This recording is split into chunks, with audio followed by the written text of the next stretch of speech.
You're on. Okay, well, welcome to the second part of our City Council meetings. This is a special work session. Today is June 15th, Monday, 2020, approximately 5:18 p.m. We have one item on the agenda, and that's called 8 Can't Wait. So many residents have emailed myself and members of the City Council, and so we appreciate the opportunity to share with members of the public what exactly Las Cruces Police does in regards to this, as well as we also invited Sheriff Kim Stewart, who's here. We also have with us special guest, Dr. Bobby Green, president of the local NAACP, as well as Dr. Laura Gutierrez Spencer, director of the Chicano programs at New Mexico State. So what I'm going to do is I'm going to read some emails that I received over the weekend, and then we'll kind of start off that way. So, if I may, this one particular email I received, and it's pretty much a template email.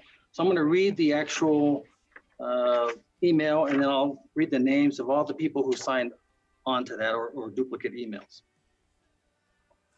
So it says right here, also, there can be some emails that I will not be able to read because of the fact that it's actually pertaining to possible litigation or personnel action.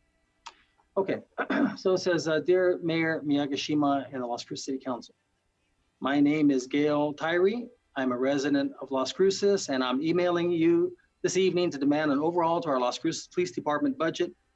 In light of the Black Lives Matter protests across the U.S., specifically in Las Cruces, I am demanding that you, my local officials, will vote no on all increases to police budgets, vote yes to decrease police spending and budgets, vote yes to increase spending on healthcare, education, housing, community programs that keep us safe.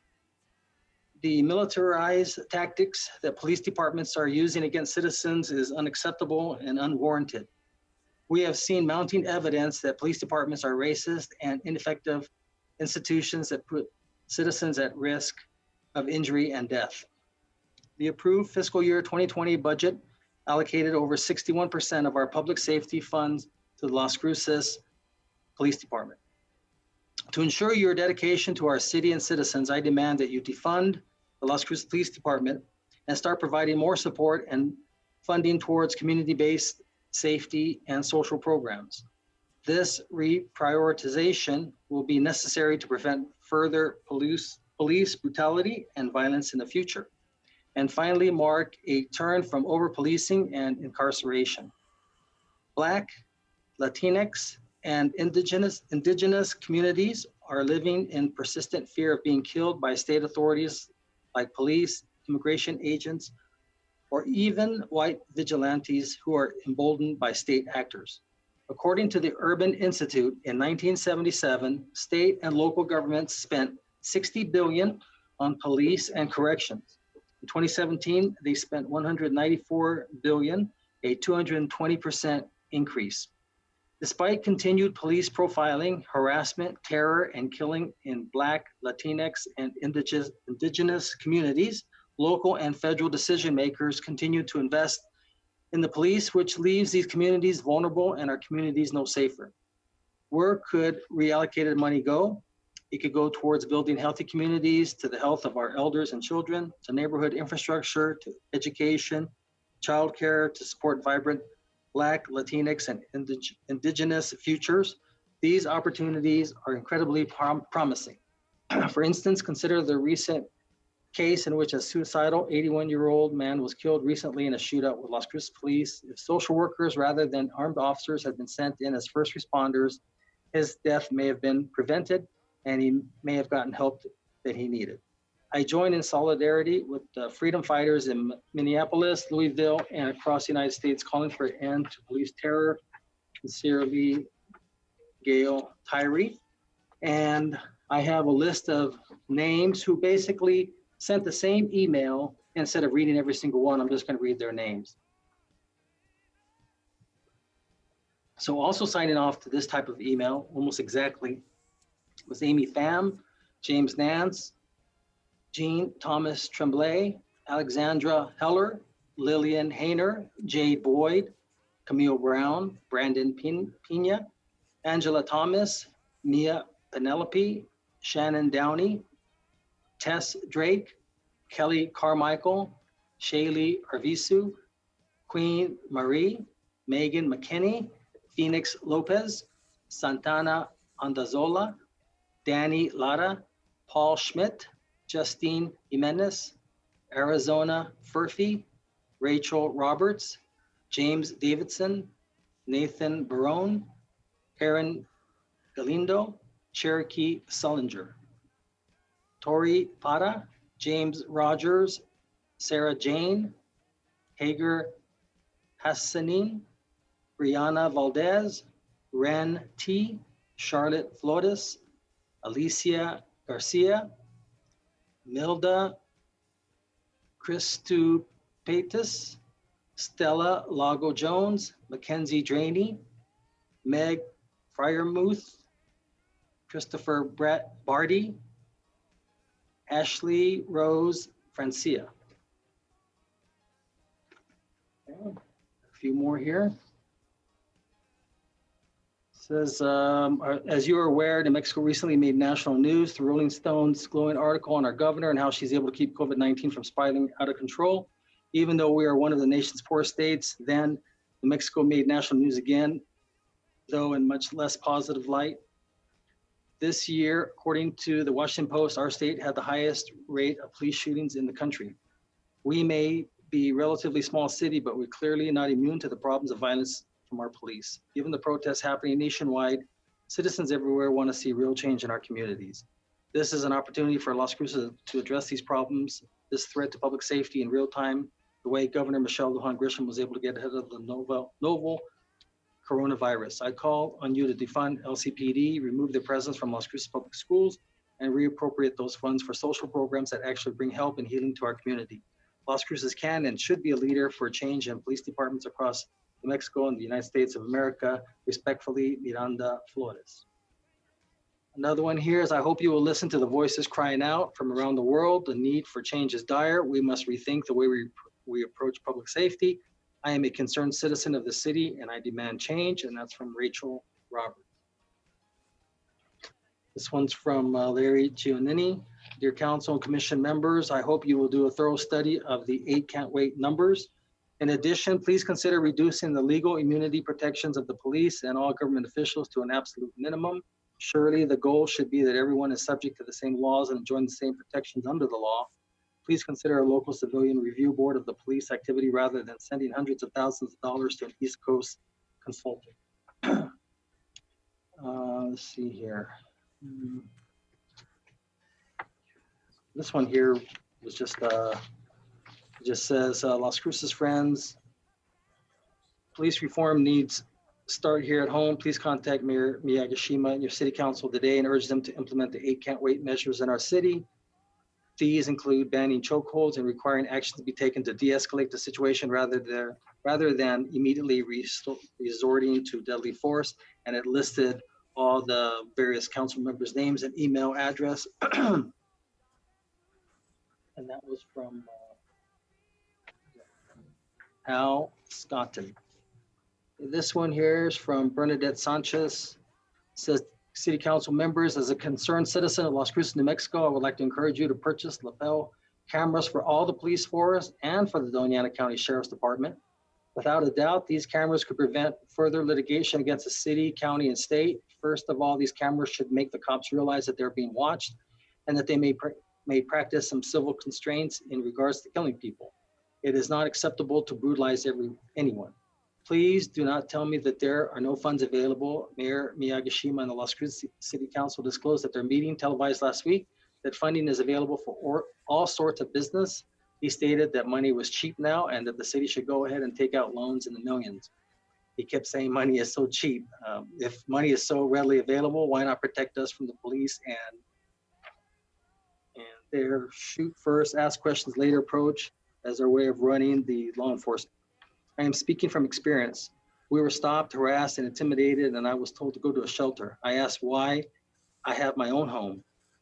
To make a long story shorter, I videotaped the harassment. They used some type of weapon to burn my legs. I was going to get out of the car to help my husband, and one of the cops aimed some type of weapon at my legs, and they were either laser burned or taser burned. No, it's not neuropathy. This is actual burn by 3 cops that chose to harass us. They had no reason for doing that. I'm going to be 70 years old. Just think of your own relatives and the possibility of them being stopped by unstable law enforcement. I would appreciate a response, and I hope the city council makes right choices in dealing with arrogant law enforcement, that they think they can do whatever they want and get away with it. Ya basta. No more police brutality. Please do something, because if you do not, your lack of response will convey a message that you condone this behavior. Thank you for you and your work, Bernadette Sanchez. This one is from Thea de Armand. Dear Mayor, I'm writing to ask City of Las Cruces cut the funding to the Las Cruces Police Department by at least 50%. According to the New York Times Magazine, between 1977 and 2017, the percentage of public spending on police in Las Cruces rose 6.4% to 12.4%. That is, in 40 years, Cruces nearly doubled its spending on police. Below is a screenshot from the article 2017. 12% of all local spending in Las Cruces went to the police. Do note that all other cities in the screenshot devoting comparable percentages of local spending to police are far larger than Las Cruces. This is certainly not a matter of crime rates. Albuquerque has a higher crime rate than does Las Cruces, but spends a smaller percentage of its budget on police, 11% versus 12.4%. I split time between Oakland, California, and Las Cruces, where I grew up. Oakland, again, with a higher crime rate than Las Cruces, directs 7% of all local spending towards police. Do note that studies have shown that more cops does not mean less crime. Let's see here. This is from Jamie Reeves. Dear local officials, I am asking for the complete and total defunding of the police. I'm asking for you to halt using taxpayer dollars provided by me and my neighbors to sponsor a force that makes my Black neighbors live in fear. I want our city to adopt a new model of public safety, one that serves not only our white populations, but our Black and POC communities as well. Please care for our Black communities and do your part. Speak up, make change, do anything. Signed, Jamie Reeves. And this one here is from Chandra Fryermuth. Dear Mayor and City Council, my name is Chandra Fryermuth. And first of all, I want to thank you for your time. I'm resident District 2 in Las Cruces, and I'm emailing today to demand that you address police violence in our community. I'm also writing to ask that you not adopt Campaign Zero's reformist 8 Can't Wait program, as it ignores decades of work by Black activists and doesn't offer up any real solutions or new ideas. I hope that instead you adopt the following steps laid out by 8 to Abolish campaign. You can read more about it at 8toabolish.com. So this is a new one here. 1, to defund the Las Cruces Police Department. 2, demilitarize our community. 3, remove police from schools. 4, free people from jails and prisons. 5, repeal laws that criminalize survival. 6, invest in community self-governance. 7, provide safe housing for everyone. 8, invest in care, not cops. According to the Washington Post, Las Cruces, New Mexico had the highest rate of police killings of any city in the country between 2015 and 2019. Progressives all over the country heard and read that, and when an 81-year-old Michael Seltzer was experiencing a mental health emergency and needed help, LCPD instead sent a SWAT team to kill him. We should feel nothing short of deep shame about the violence being perpetrated by police in our community. Abolition is not about leaving a community in chaos. Rather, it's about creating systems of care in the community, ensure that there's no need for policing and incarceration. It may sound radical, but at least 16 major cities in the US have already vowed to start the process of defunding and dismantling their police departments. If they can do it, Las Cruces can too. To ensure your dedication to our city's citizens, I demand you defund the Las Cruces Police Department and start providing more support and funding towards community-based safety, social programs. Once again, thank you for your time. Okay, I have a few more here. This one is from Lisa Parent. Your mayor and council, please read my email. Today's virtual regular council work session. Since it's my understanding public input is not permitted during this work session under where this matter will be discussed after 5 p.m. today. I totally disagree with each and every one of the tenet of the 8 Can't Wait campaign of Campaign Zero, an offshoot organization founded by Black Lives Matter. Legal remedies already exist to try a police officer or any other person in a court of law. In America, we do not try people nor render justice vigilante style, nor do we require people to do their jobs in a matter which we knowingly will cause them physical harm or even death. I wish for the record to also reflect that at 2:45 a.m. today, while working on this matter, I felt it necessary to call the police, Las Cruces Police Department, due to what sounded to me like a shotgun blast being discharged near my home.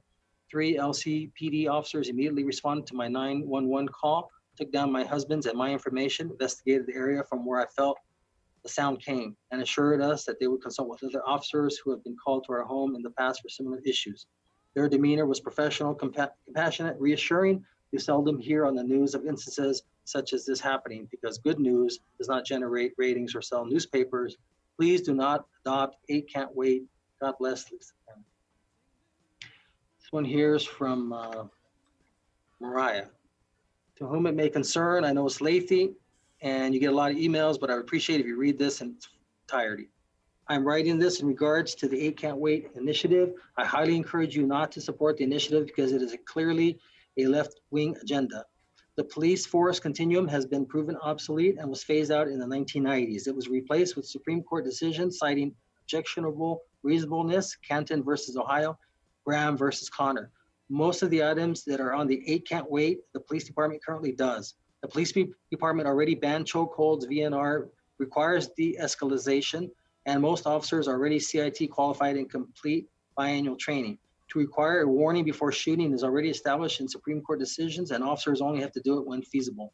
Exhausting all efforts before shooting is not always feasible for police. If someone has a gun and is shooting at police trying to deploy a taser seems ridiculous and deadly for officers involved. Duty to intervene is already in the police officer's code of conduct. Shooting at a moving vehicle is highly discouraged and is only allowed and only considered when reasonable. Someone's trying to run over an officer, for example, which recently happened in other cities. Requiring comprehensive reporting is something the police department does. Although the department already does most of these, the following 3 items, the requirement of warning before shooting, the requirement of exhausting all efforts before shooting, and the use of force of continuum will open the department, city, and officers up to liability. Supreme Court decisions have already established this and might well be out of city policy if passed. The use of force was deemed reasonable under Canton versus Ohio, objectionable reasonable standard, and the city will be required to pay out lawsuits. We have the opportunity to make changes in the department, such as increasing funding so that no more officers can be hired in the community policing and quality of life issues. Our city has an amazing department. The police officers need to be involved in the conversation as well because they know what their issues and challenges are. I'm a teacher and it makes me very angry when policies are made at the government level without input from teachers. We, just like officers, know the challenges we face and what things can be done to make improvements. I encourage you to really have an honest and open discussion with a variety of officers. These are the same men and women who go to your council meetings for your protection at your request. These are men and women with families who do extraordinary things on a daily basis. They do it without thanks, and they take and shoulder the blame for all of the city's problems. The judicial system doesn't back them up, and they deal with repeat offenders, criminal and mental health daily. The police department needs your support. Please do not make their jobs harder or more dangerous as they already are. Thank you, Mariah. This one here is from Emile Bourdet. In today's SF Chronicle, article is written by Willie Brown, former Speaker of the House, Sacramento, California. Headline reads, "Defund the police, ? Best to imagine the slogan." I will quote the first paragraph in this email. The call to defund the police as part of the anti-racism, anti-police brutality movement is either one of the dumbest ideas of all time or the hand-down winner of the worst slogan ever. You might want to read the entire article. He gave no solutions, but focused on the political ramifications. He said, quote, "People are legitimately shocked by the police misconduct that they see on TV and social media, but everyone still wants the assurance that when they dial 911, a cop is on the way. You take away people's feelings of personal safety and you lose voters," end quote. Willie is right. You and the city council need to do what's right for the community safety. The police chief and senior officers need to step up and tell elected officials what they think can be changed to better protect all citizens in the community. Good luck, Emil. This one here is from Ala Farber. Says, hello. In light of the unrest which has occurred due to the blatant disregard of human life, there is a lot of hard feelings. I was disgusted by the actions of the officer who killed George Floyd. However, I know that we have some wonderful people who work as policemen. I would like to propose that after COVID has passed, Las Cruces schedule activities where both citizens and policemen can come together. This may take the form of a community soccer game, a community picnic, potluck, etc. These activities could help any policeman with prejudiced feelings better connect and spend more time with the public. It could also help many of us put to rest some of our fears about the police force. Thank you so much for all you do. Ella Farmer. This one here is from Elsa Olivas. Dear Mayor and City Council, please consider this as public input. I cannot attend the meeting due to work, or I would. I am very concerned about the defund police movement, but even more concerned about how some government officials and cities are embracing the demands of this movement. Police have horrible but necessary jobs. They have to deal with the most rebellious, resisting arrest, most angry, like domestic violence, most intoxicated, such as someone high on meth, and most dangerous, such as drug gangs and terrorists, all while often having their own children and wife at home as they have their own common problems. Police even have their own job-related illnesses, such as PTSD and illnesses related to high continual stress. And to top it off, we expect them to do a perfect job and never do one little thing wrong at any time. Do we do perfect jobs? No. I know George Floyd was not a mistake. I am including his murderer here. But most cops can't even do their job now without someone being judge and jury of their every move. And the vast majority of cops are not like George Floyd's killer. So to me, for these other cities' mayors to agree and say, yes, let's defund police, go far beyond a slap in the face. I feel horrible for the police. I believe something like 900 cops have been assaulted in the last couple of weeks. This is beyond acceptable. I akin it to this. If you have a bad neighbor, do you go and attack all your neighbors and then have the judge and jury say, well, yes, it's justified because you're angry over one of your neighbors? But that's what's being done across our country. Police need our support. Yes, by all means, have talks with them and their accusers about how they could better handle certain circumstances. But the cops' accusers should also have to answer how cops can be kept safe in the face of those resisting arrest, those with weapons, those high on drugs, etc. Finally, we need to talk about how the vast majority of the rest of us need armed police, not social services showing up at our door when we are being broken into, which has happened to me, when people are being shot on your streets, which has happened on my street, and most anything else, call the cops for. I am glad they always have guns on them. Honestly, I trust our police more than I trust social services anyway. Quote, one of the recommendations of the defund police movement, send social services instead, end quote. Please consider the police's safety and also your citizen safety when making decisions about law enforcement for our city, and not just those who view cops all the same and all cops as a danger or a threat. Sincerely, Elisa Olivas, 55-year resident of Las Cruces. And this will pretty much be the last one here from Erica McDowell. Good afternoon. It's my understanding the City Council will be discussing the 8 Can't Wait proposals for police reform this week, and I'd like to give my input on the topic. As a white person who is not impacted by systemic racism and specifically not harmed by the police, I've spent the last few weeks listening. When I first heard the proposals of 8 Can't Wait and the promise that adopting them would reduce deaths at the hand of police by 72%, I thought it sounded like a great idea. Then I did more listening. I read articles like 8 Can't Wait is based on faulty data science, and she lists HTTPS web address, which shows that the claims of 8 Can't Wait sound good but aren't backed up by clear evidence. I was also stunned to learn that many of the high-profile killings of Black people in recent months have occurred in cities whose police departments have already adopted many of these reforms. Listening to a variety of perspectives, it became clear to me that these 8 demands are not what we need. What we need is to shift resources away from the police department into services that actually keep people safe. Social services, housing, mental health support, conflict resolution support, opportunities for recreation and healthy living, and the list goes on. What I mean is this: we need to defund our police department and reinvest in our community. Thank you for your consideration, Erica McDowell. Okay, so that was the emails. And I'd like to start off this work session with my official statement that I released on May 30th regarding the senseless killing of Mr. George Floyd. Like everyone else, I was horrified by the video of the murder of George Floyd in Minneapolis.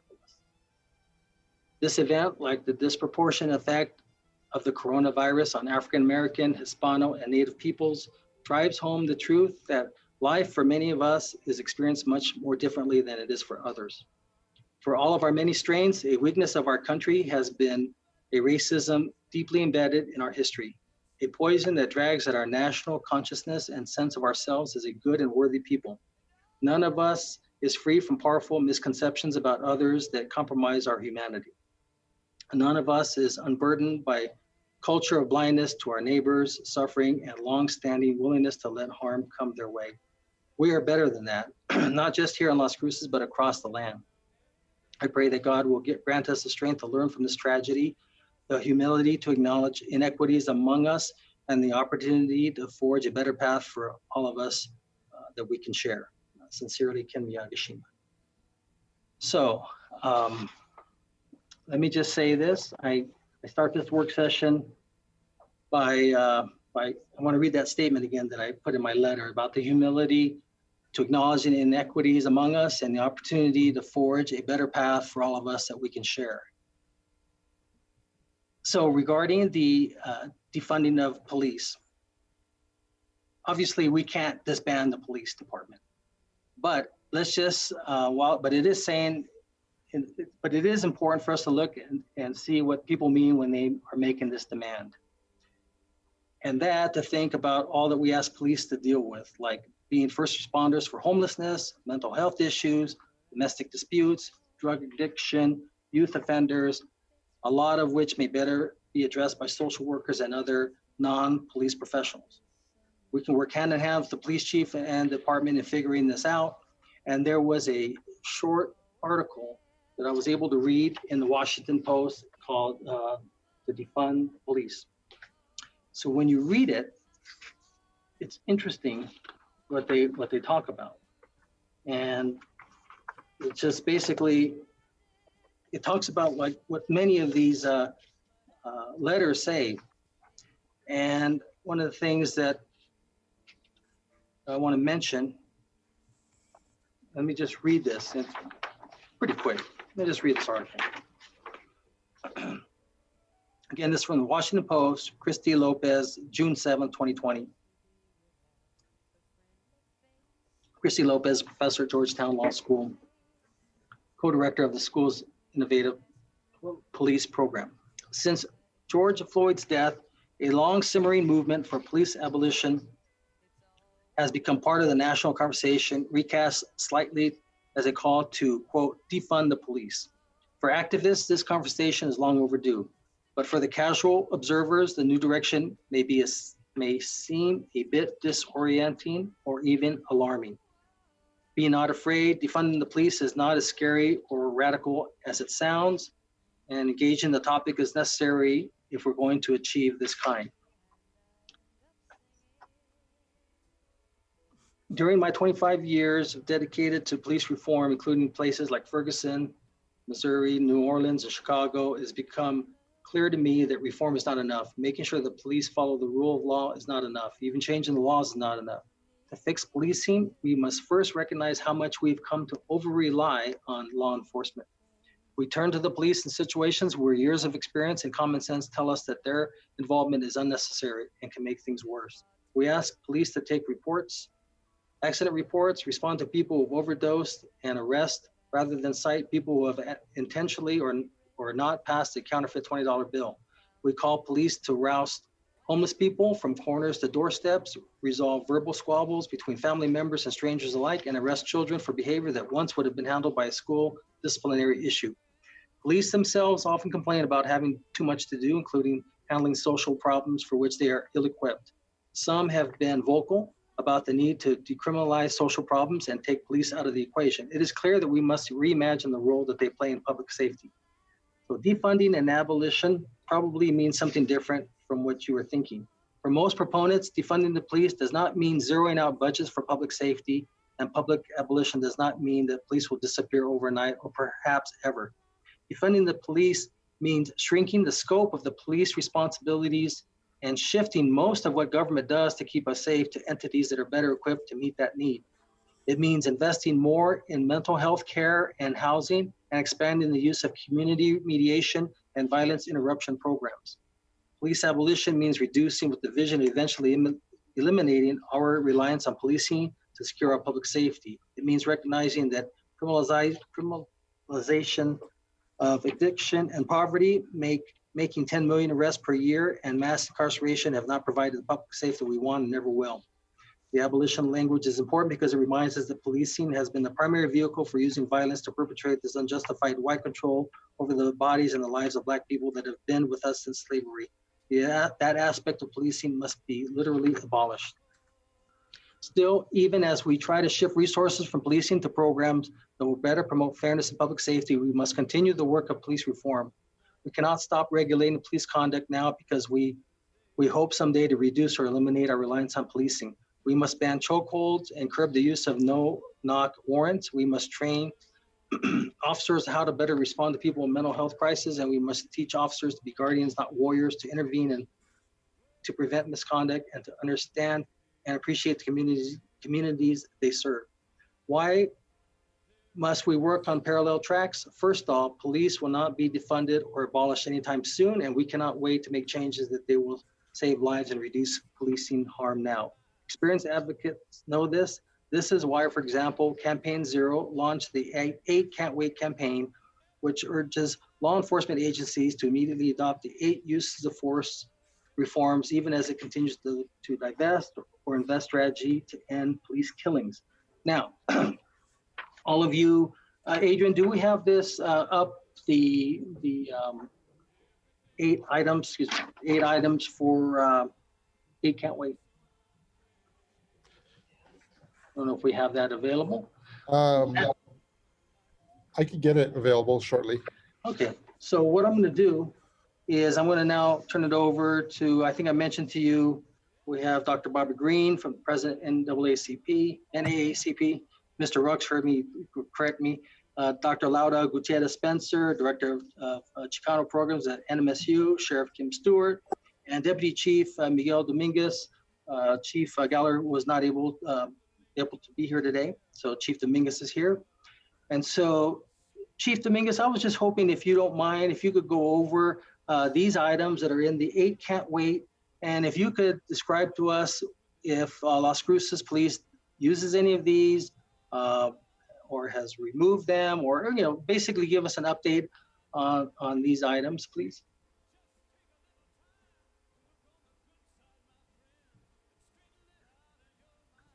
See if the Deputy Chief is here. I thought he was here. Mr. Mayor. Who's that? Councilor Stevie. Given the importance that this conversation has for our community, is there a direct statement of why Chief Gallagher cannot join us today? I do not have that. Perhaps Deputy Chief Dominguez could. I was just told he wasn't able to make it. Deputy Chief, are you on or are you muted? Mayor, this is David Maestas, Interim City Manager. DC Dominguez was having a hard time unmuting his screen, so he's trying to log out and log back in, and then he will be with us shortly. With respect to Chief Gallagher, as you mentioned in your opening remarks, Mayor, the city does have pending litigation. So on advice of council, DC Dominguez will be providing you the information that you asked for, and then if there's any questions, he'll be available for those questions as well. Okay, so David, Shane Briscoe, is that a police officer? Name sounds familiar. I don't know if he can speak to, what I was hoping to do was just kind of go over some of these items here. Mayor, this is Shane Briscoe, Lieutenant with the Las Cruces Police Department. I can hear you and I'm unmuted. Okay, great. Lieutenant, do you mind kind of going through these items, these 8 items, either until Deputy Chief Dominguez gets here and kind of share with council what they are, and is the city still using these, or have they done away with them? Do you feel that you can speak to those? I do. We discussed it a couple of days ago, went through the 8 can't wait. Okay, I'll just go in order. The call for a ban on vascular neck restraints or neck restraints. Big difference between the two, but there is a moratorium on those being used in the Las Cruces Police Department. We don't teach it anymore. It's not part of the curriculum. And there was a memorandum that was sent out saying that it's not to be used. okay, As far as requiring de-escalation, I've been the head of our crisis intervention unit for, I want to say, close to 15 years. And I know that myself and Sergeant Bob McCord, as well as Josh Milks, Officer Josh Milks, Officer Magallanes, take CIT training very seriously. Every biennial cycle, we go over de-escalation tactics under House Bill 93. It's something that our department has trained for a number of years and continues to work toward improvement. okay, As far as requiring a warning shot or requiring warning before shooting, that is covered under U.S. Supreme case law, Tennessee v. Garner. Tennessee v. Garner says that when feasible, police officers must give warning. Of course, if you replace the word feasible with reasonable, it isn't always reasonable for an officer to offer warning before answering a deadly threat. For example, if somebody's pointing a gun right at them, the officer's not required to say, put the gun down, or I'm going to be forced to shoot. What ties into that is exhausting all other means before shooting. That also could tie into Tennessee v. Garner. The language in that case law basically says that you should avoid using deadly force if there's another reasonable means of apprehension. So if you could use a canine, if you could use a taser, if you could use impact munitions, or there are other options, preservation of life is important, but it's covered under case law. It's another thing that's covered in depth in the academy. It's covered during use of force refreshers about every 18 months, or at least during the biennial cycle.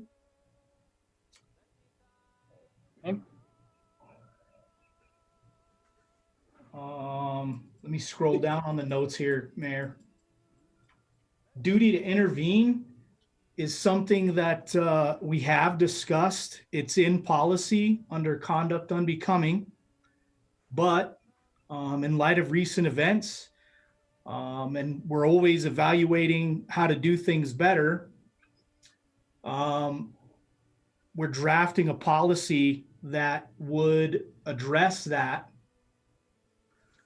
In our use of force policy, there's case law that covers duty to intervene.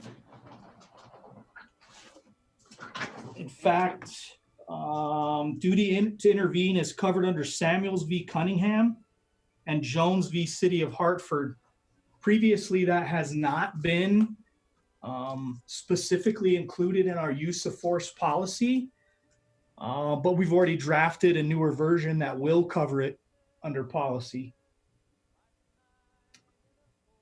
Officer Burke, can I ask, I don't understand what duty to intervene means. Excuse me, Dr. Gutierrez Spencer, if I could just have you identify yourself when you ask a question. Sorry about that. Yeah, That's okay. It's just so they can transcribe. Right. Did you hear that, Lieutenant Briscoe? I did, Mayor. That's directed at me. What does duty to intervene mean? Yes. Is it Dr. Gutierrez Spencer? Yes, sir.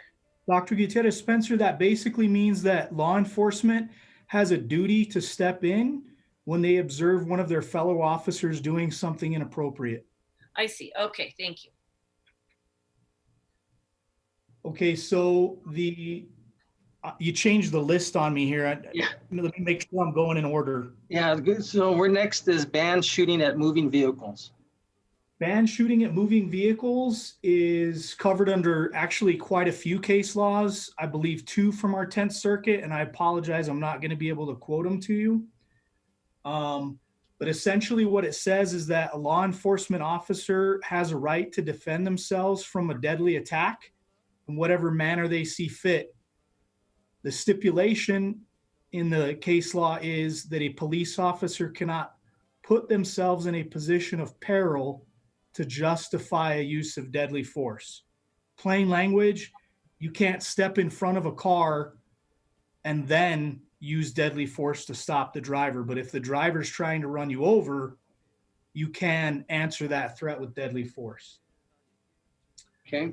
And Lieutenant, looks like Deputy Chief Dominguez is on. I'll go ahead, if you don't mind. You did an admirable job in addressing these, and maybe you'll get a promotion. I don't know. But we'll go ahead and go to Deputy Chief Dominguez. And Deputy Chief, would you go to the last one, require comprehensive reporting? We'll leave continuum to the last, because that one I can actually speak on as well. Why the council changed that years ago. But if you wouldn't mind going to the last point, and then, which is the last point was require comprehensive reporting, and then require the use of force continuum as the last bullet point to talk about, and then I'll probably chime in on that as well. Mayor, real Yes. quick, did you want the graphic up, or would you rather have the PowerPoint list? Either one. The list is fine. Yeah. Okay, That's if I could ask David if he could share that again. Yes, I will share that, Adrian. Thank you.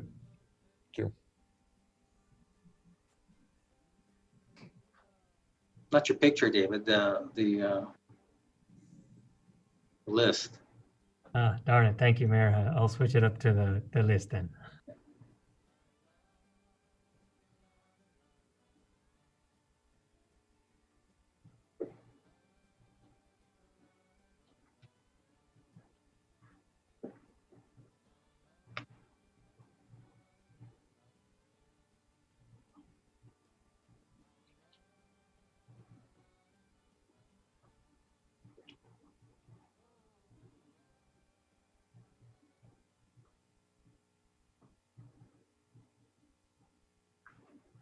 Okay, so DC Dominguez, you're there? Yes, sir. Good afternoon, all. My apologies. I tried sharing this exact same screen and my computer went blank at the same time. That's fine. I'm not sure what happened, but my apologies. Joining on as well as Lieutenant Briscoe, who's he's a recognized use of force expert, recognized in the courts. He's our guru, if you will, on use of force. So perfect that he was handling my absence. Lieutenant Kinney, Rebecca Kinney is also on board. She's internal affairs for us. And Lieutenant Wiedela is in charge of department training for us. DC Brock is also trying to get on, or he may also be on as well. But as we talk about requiring comprehensive reporting, so our use of force policy already requires that uses of force get reported both through incident report, and then we have this software called Blue Team, where officers have to specifically describe what type of force they use, different criteria on that use of force on the Blue Team. Once that Blue Team is filled out, it gets sent up to a supervisor, first line supervisor, who reviews it. The review is then moved forward to a lieutenant. The section lieutenant then reviews it, and then it gets sent out to internal affairs. Anywhere within that that chain, somebody can send it in for a use of force review if there's anything questionable or unexplained. So any supervisor or the officer themselves can send anything up for use of force review. Currently, again, we have it in our use of force policy. We have an updated policy. I meant start this off by saying that I was going to refer to our updated policy because in last year, Chief Gallagher had ordered that all critical policies get looked at, updated, and reviewed. And the use of force policy was one of the main ones. We have that updated policy. As a matter of fact, Lieutenant Briscoe and the other subject matter experts have that policy right now. They're going through it. As soon as that's done, it goes to administrative review, and then it goes to the city attorney for final approval. Then we put it into policy and it's trained. That being said, we do have a use of force policy, and the updated version of it will also have a show of force that Lieutenant Kinney could probably speak to as well. And we're talking about having to point a gun at somebody or a taser or the like. We're still working on that verbiage as far as the policy is concerned. But once it's done, we'll send it up to the city attorney and have it reviewed. So the policy already requires comprehensive reporting, but we're making it better. If that makes Sure. And then did you cover the use of force continuum? the use of force continuum. I'll just refer it to Lieutenant Briscoe, our subject matter expert on use of force. The new standard obviously is not, we don't use reactive control models anymore. The new standard is objective reasonableness. Somebody that, one of the emails that you received hit the nail on the head with their explanation of it. But Lieutenant Briscoe, you want to go ahead and talk about that? I'm happy to, Deputy Chief Dominguez. Mayor, in answer to your question about requiring use of force continuums, they did have a phase of very high popularity and very high use in the late 70s through probably the mid 90s. But a lot of departments started steering away from them after Graham v. Connor was decided. The verbiage from that case law actually says that a reasonable use of force is not capable of precise definition or mechanical application. And any control matrix, whether it's the Canadian model or the RCM that was used here in New Mexico and in Oklahoma for years, is an attempt to apply a reasonable use of force to a mechanical application. It might give you a good idea of, are you in the right realm? But there are a lot of things that a control matrix just cannot account for. And they tended to cause inaction in officers, hesitation, and it would also give someone looking at the matrix the impression that all officers had to respond to a particular use of force situation in exactly the same way. I hope everyone can appreciate that a physically fit 220-pound officer that bench presses 310 pounds is going to respond and should respond different than an officer who weighs 115 pounds and can only bench press 120 pounds or even less.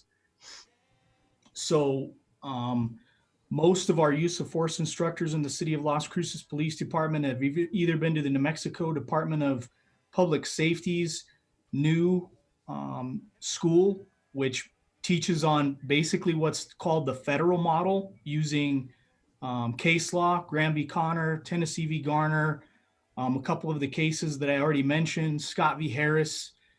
And we do refer to a reactive control model, but it's mostly in a historical sense. We don't go into the kind of detail that was done in previous years before even the New Mexico Department of Public Safety adopted the federal model, which now they call response to resistance.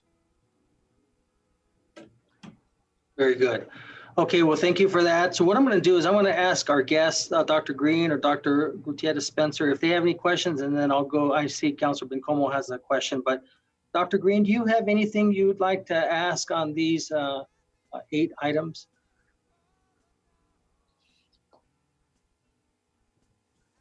Yes. Okay. I do have a question about the use of force continuum and the reliance upon case law. My concern is that the problem of mass incarceration is a direct result of a questionable judicial system. And so relying upon that same judicial system that has led to the mass incarceration seems to be just ineffective in my book. And then I have a question about the neck restraints. When was that banned here in Las Cruces?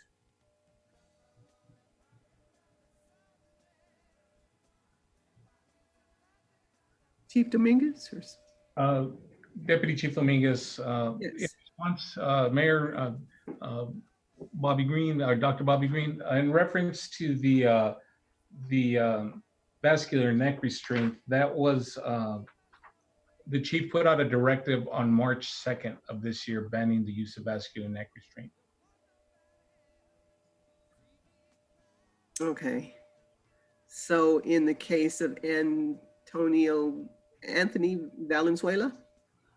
Excuse me, Dr. Green, I'm going to ask that we can't really bring up anything that's. Okay, sorry, yeah. understood, I understand. Okay, I do have another question about the shooting at moving vehicles. Do you have a ban on shooting at unarmed people?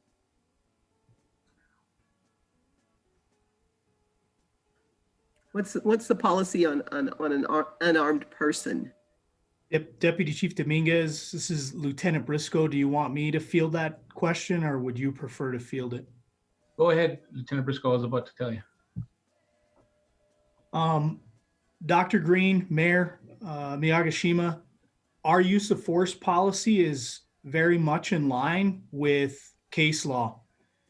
And what that means is that it is possible to have an unarmed deadly attack.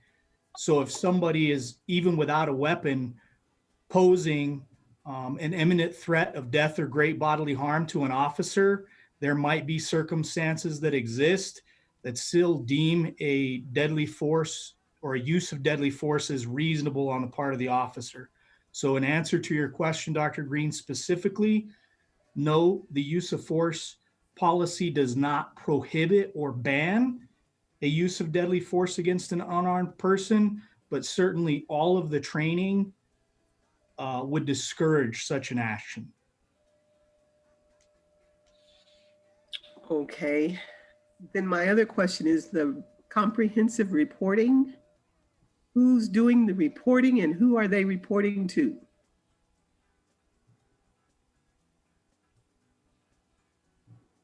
I'll ask you, Shane, go ahead. Is it chief? What's your title, Shane? Deputy, Officer? sorry.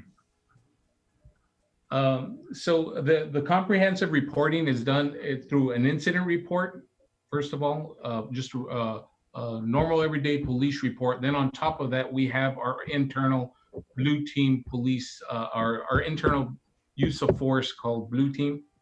And then it's reported up the chain into the internal affairs office or section. And then we report it out as an annual report. Is there any penalty for falsifying a report? Yes, Dr. Green, there's a penalty for falsifying any report. Okay, then my last question, the duty to intervene, is there a protection in place against retaliation for the officer who does intervene?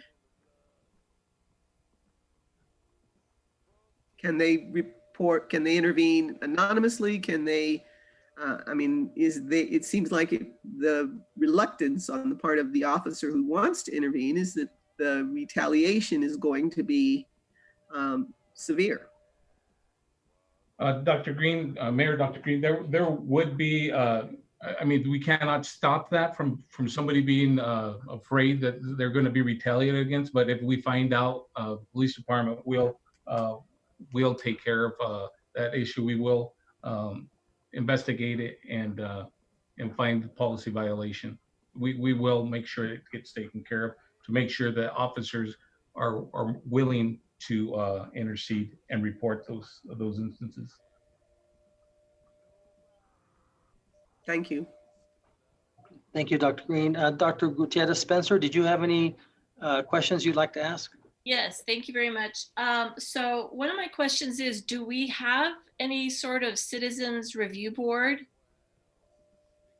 that looks at the activities of the police or some of these reports? Do we have anything like that in our community?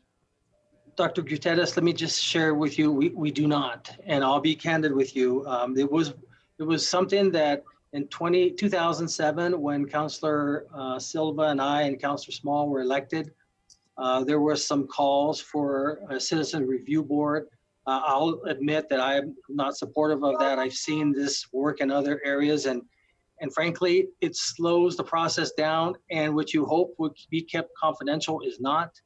And so we used the organization called PERF, Police Executive Resource Forum, that was retired. A lot of them were retired chiefs that went on to get their education, their PhDs. They came down, they analyzed Las Cruces Police Department in 2007 or 2008. They found like 90 plus things wrong with the police department. Subsequently, we had actually had the chief before that and 2 deputy chiefs and a lieutenant retire in 2 weeks, okay? So we were, yeah, there were some things that led up to that. And so there was an interim chief, and then that's when Chief Richard Williams was hired. Chief Williams was a state police captain, I believe, or major, one of the two.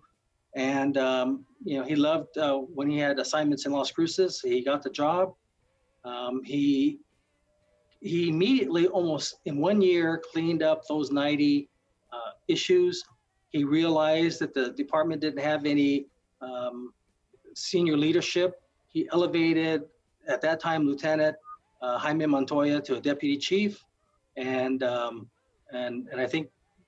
don't think, were you there, Deputy Chief Dominguez, or you were still lieutenant? Who was the other deputy chief that Chief Williams moved up?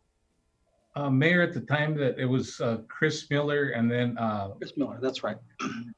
Deputy Chief Miller, right. And so they really cleaned up things. And so PERF, we can only use them for so many years, and then we have to change every so often. And so the police department likes it because they get to police themselves. I mean, this organization gets to, you know, they don't like bad cops either, because they just don't. And so we've used that model, because and then if a resident really has a complaint, they can go through them directly instead of going through internal affairs. So we have found that has worked better than a citizens review board. So those are my comments, and that's why I support that type of outside agency to do the investigating, because they don't have the ties. They don't have an uncle that's a cop, or they don't have an aunt that was in there. You know what I mean? These are people from back east or wherever they're from. We have to change every so many years so that we don't get used to the same ones over. And there are different organizations that have these high-ranking officers who retired and bring with them both the experience and then the public policy administration. Well, thank you for that, Mayor, because I consulted with a friend of mine who was on, I believe, a police commission in Riverside, California. And that's one of the things that she recommended.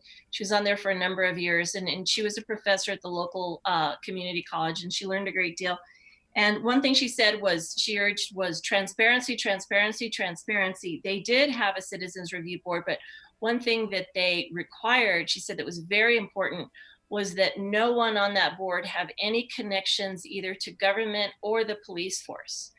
And so in a community like ours, I was thinking about that could be difficult. And I do like what you said, is any resident can go directly to that that board or that group perf or whichever one it is you're using at the time, I think it might be good to advertise that more if you've done it before, to repeat that, especially with the concerns that are going on these days, because I didn't know that, and I imagine a good deal of the community doesn't know that. Dr. Bucettis, Spencer, we every 6 months on a work session, we bring them down. They have a list of all the things that they've investigated, and they share with the council and the public, and usually the media will report some instances that they have found. Okay.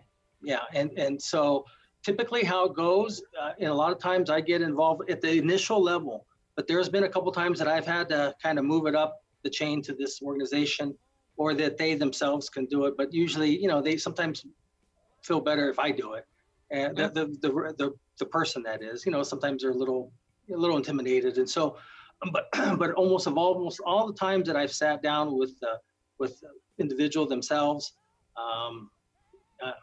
it for the most part, I mean, I try to, and I believe I keep a unbiased towards, you know, obviously anyone who's a member of the public, who's a registered voter, is one of my bosses. And so I have to listen to what they have to say. And, you know, but there has been a time where I've had to send it up. Mm-hmm. Mr. Mayor, if you don't mind, Yes, Dr. Green. who sits on that review board? Oh, it's not a review board. It's an outside organization that it's a professional organization. It's usually made up of retired police executives that have either master's or PhD in public administration, and they usually come down to review police departments and find out situations that, you know, that might exist, and then they disclose them to city council and the chief and the public, really, because it's televised. So it's not a review board. It's an actual agency. Is it every 6 months, or how often does Yeah, it? we have them come down every 6 months. They're constantly, I don't know exactly when, but they're constantly getting, you know,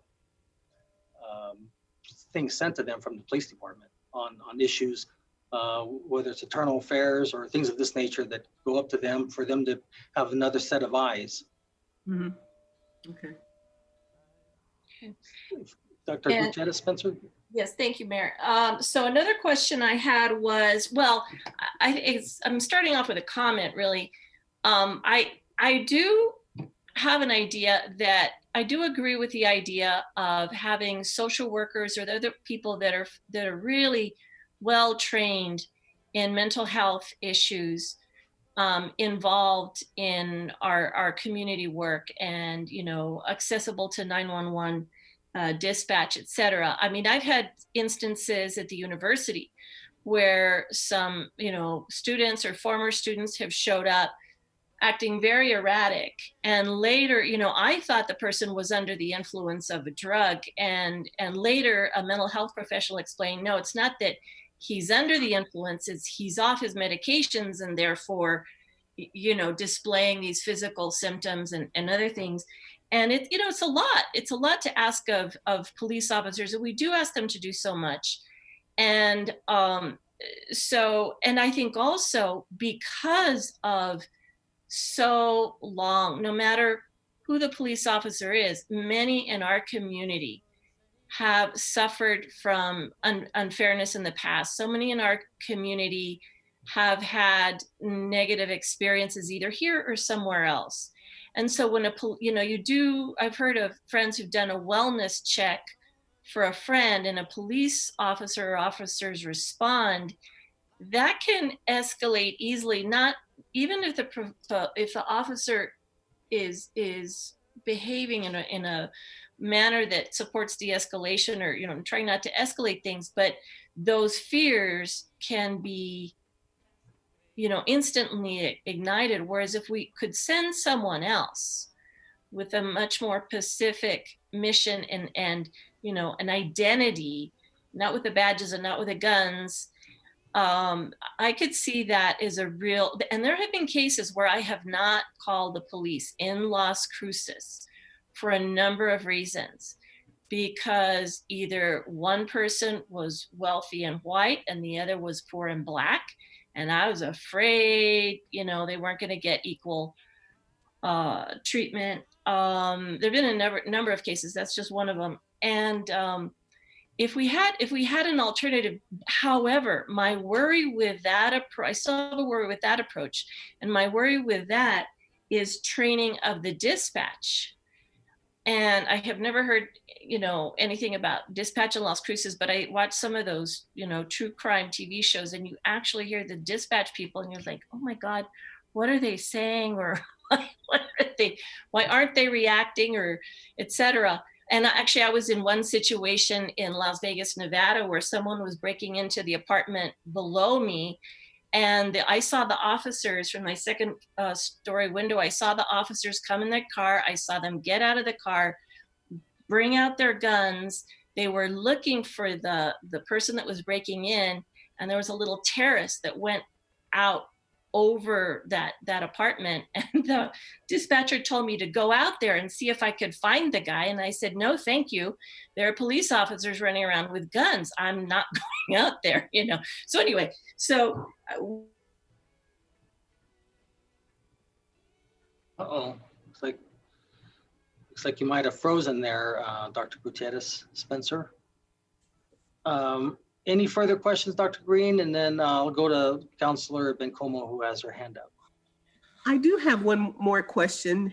I'd like to know how is when there's a dispatch, when there's a 911 call, the dispatch just is the next officer available or the officer closest, or how is that decision made?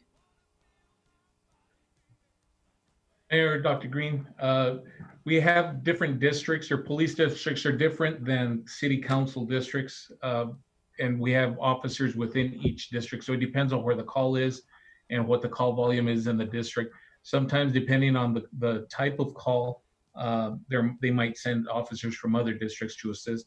Obviously, all emergency calls, all officers will probably be on the way to assist. In what was just brought up as far as the mental calls, we fully support having licensed psychiatrists or psychologists showing up to these calls. Chief has often said that these calls aren't police calls, and she was correct in saying that when a police officer shows up in a uniform, just that authority and the fear of having to go to jail or something like that might escalate that issue. So it only exacerbates the situation. So is there currently on staff social workers, psychiatrists, or any of those kinds of people with those skill sets in the Las Cruces Police Department right now? No, ma'am, not that work for us. No, ma'am. Would it be reasonable to, as a result of this reform, I won't say defund, but I'd say reform, is it possible as a result of this initiative to recommend that we get some trained professionals, trained social workers and trained counselors and trained psychiatrists to handle some of these calls so that it is not always an armed officer showing up at the scene? You know, if it's a homeless person, then the social worker, maybe if it's a person with mental health issues or a person that's suicidal, then it could be a psychiatrist or somebody a counselor, somebody along those lines, rather than always an officer. That would be I think a good start. No, Dr. Green, those are great ideas. Maybe if we can circle back to that after all the others have had a chance to discuss that, but I'm definitely going to bring that up. I think those are wonderful idea. And also use this as an opportunity. Anytime you or Dr. Gutierrez Spencer, I'm sure that the police department wouldn't mind if you wanted to go for a ride along for a little while. You're welcome to. I know they'll keep you safe. They'll probably put you in the supervisor's car, so you won't be right at the action, but you'll be kind of there. You'll be like, Oh my God. something to, if you want to see. Usually I'm scared of the police. Huh? I'm usually scared of the police. Well, yeah, I'm sure they'll, Just kidding. I'm sure they'll would mind doing that. Absolutely not. You're always invited. Mayor Miyagishima, can I check in? Oh, yeah, you're got unfrozen. Yeah, sorry about that. And I don't know when I froze. So I was just talking It was a about, good picture of you too. That was- yeah, I bet. Thanks. But if we do implement something like that, which I think would be a great idea, and I've seen cases where that really would have helped in town, wouldn't we need some extra training of our 911 dispatch officers to determine, when is this appropriate, when's that appropriate? Oh, absolutely. And I think that this definitely would be future conversations, future work sessions to kind of bring in that. And then we're also going to have to bring in, we've got some resident experts, Mayor Pro Tem Gandara is one of them, that can help us work together to see exactly how we might be able to do something like this. But I think this would be a great opportunity to really go above and beyond and actually address a lot of the concerns that we're hearing that may or may not be necessarily in this 8 Can't Wait, but goes beyond. Earlier you hear, and he's very knowledgeable, Lieutenant Briscoe, talk about certain case law, but maybe we can use this work session to see other best practices that might be developed that go beyond that might work, that might, very well might be beneficial to everyone concerned. And one more question, I think we do, at least in certain neighborhoods. I think I read in the paper, and it may not have been this exact words, but do we have community police efforts in Las Cruces? Mayor, Dr. Gutierrez Spencer, that's correct. Yes, ma'am. We have a community partnership program that's what they dedicate their duties to, community policing. That's good. Yeah. But is it across the city or in certain neighborhoods? It's across the city. We have officers assigned to each council district. As our peak strategic plan evolves, we continue to evolve that team. So each counselor will know who their community policing officer will be for the next fiscal year. So they have a direct contact if they have any issues. And if I may, Dr.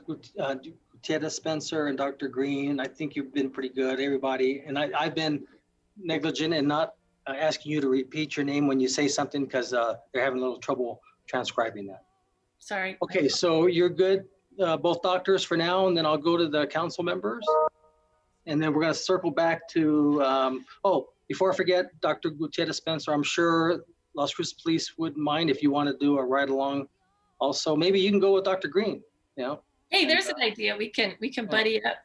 Yeah, there you go. As long as I'm with a friend, I think I'll be all right. Okay, I'll go with you, Dr. Jones, or Dr. Green. Thank you. Thank you. Okay, so we have Councilor Bencomo and then Mayor Pro Tem Gandara who would like to comment. Thanks, Mr. Mayor. Honestly, thank you for calling this meeting. I think it was very important that you did this, and I very much hope it's not the last one we have. I think that we as a community need to have a serious conversation about what public safety means and whose responsibility it is to keep public safety beyond the police department. I'm concerned that, to be really honest with you though, I'm concerned that 8 Can't Wait is somewhat of a barrier to a much tougher, much more important conversation that we need to have. I think listening to Lieutenant Briscoe, sort of go down that list, basically citing all the ways that Las Cruces Police Department already has all of these, yet the Washington Post is reporting a much different story about Las Cruces. So I'd like to understand what the miscommunication here is. I also, is really disappointed that I was not able to have a civil rights attorney speak today on behalf of some of these issues. I think it's important that that Lieutenant Briscoe understand these case laws. I also think it's important that we have a civil rights attorney explain to us what some of these things mean as well. So moving forward, I would love to have a civil rights attorney present in these calls moving forward. So those are just a couple of the comments I want to make before I jump into some of my questions. But I was really curious, Lieutenant Briscoe, if you're still on the call, Deputy Chief Dominguez said that you are a use of force expert. What does that mean? How did you get that title? What do you get to do with it?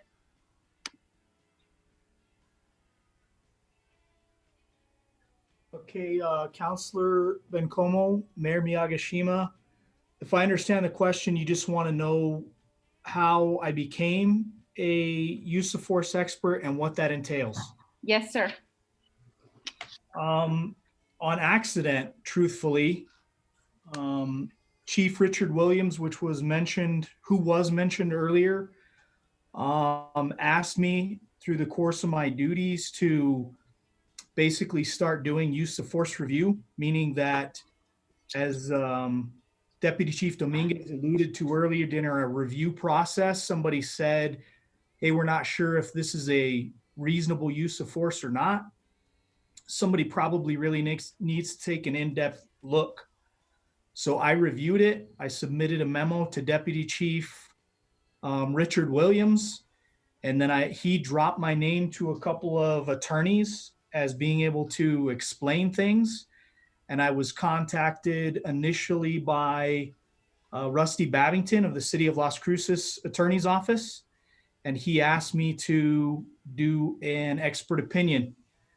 I went to federal court up in Santa Fe and was certified as an expert. The judge and the attorney did a voir dire, asked me about my skills, my knowledge base, and I was sworn in for the first time as an expert witness in federal court. Then I've been asked to offer opinion on a couple of others, and not on an expert opinion, but on an internal memorandum. I was subpoenaed to court here in district court as an expert. I hope that answers your question, Councilor Bencomo. Yes, definitely. So is my understanding, do you usually speak on behalf of police officers who've been, who there's been a complaint against them for use of force? Well, if I understand your question, no, I don't always support a police officer's perspective. There have been numerous occasions that I said that the officer's use of force was unreasonable. Got it. Thank you. I think, I think some of what I'm hearing even the mayor say in terms of police officers sort of investigating each other, I find that very problematic. I'm curious about the agency, Mayor, that you're speaking of. Obviously, I've been on the council 6 months, so if the agency comes every 6 months, I'm hoping they're coming soon. But again, I think it's very problematic that there are internal sort of measures to hold colleagues accountable. I think that this conversation, sure, it is about those 8 things, but it's also about, I want to remind my colleagues in the community that this is not about us questioning, there's not a question about a particular officer's character or personality.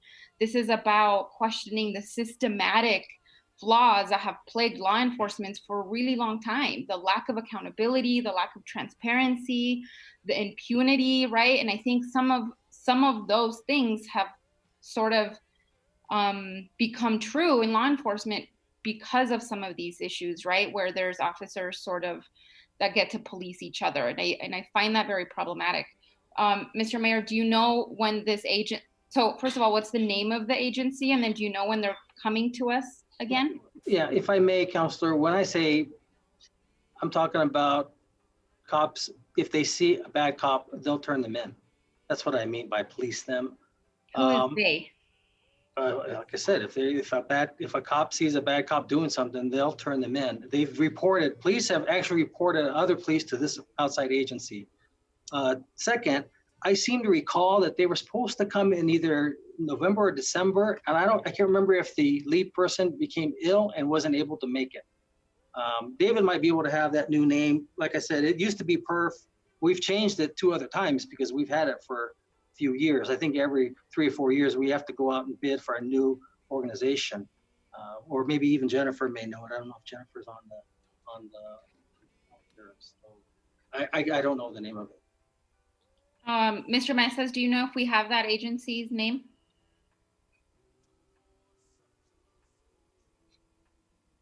Councilor Bencomo, Mayor, this is David Maestas, interim city manager. I would have to defer that one to Jennifer. I don't have that off the top of my head. Thank you. Okay, no worries. I don't know if Jennifer's on or not. Lieutenant Rebecca Kinney, Mr. Mayor, Councilor Bencomo, I think I might be able to answer your question. What we're referring to is the police auditor.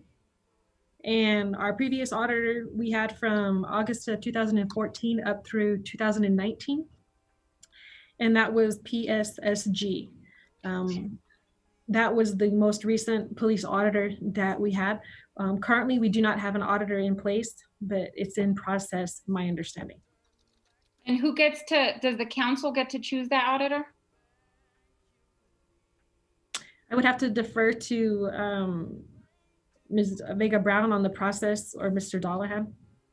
We approve and pay for that auditor, counselor.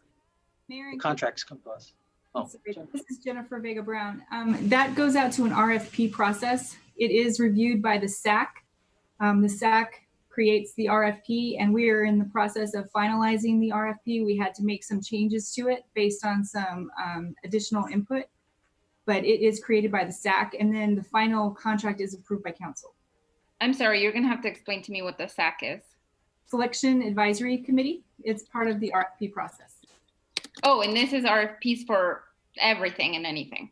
That's correct. And in this SAC, I couldn't tell you, there were several city employees present, but we also included state police, City of El Paso police representative, a representative from DASO and LCPD.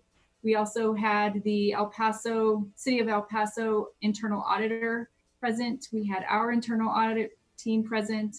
I was present. And there were several people as part of that SAC. Great. So do you, was the RFPs that you looked at, were they predominantly auditors made up of other police officers? Mayor and council, we were creating the RFP. We haven't submitted it out for responses yet. Do we have a timeline for when we want that in place? We had intended for it to be in place a couple of months ago. We had some changes that we needed to make, some adjustments. And so our internal auditor is in charge of that now, and we are finalizing it now. Great.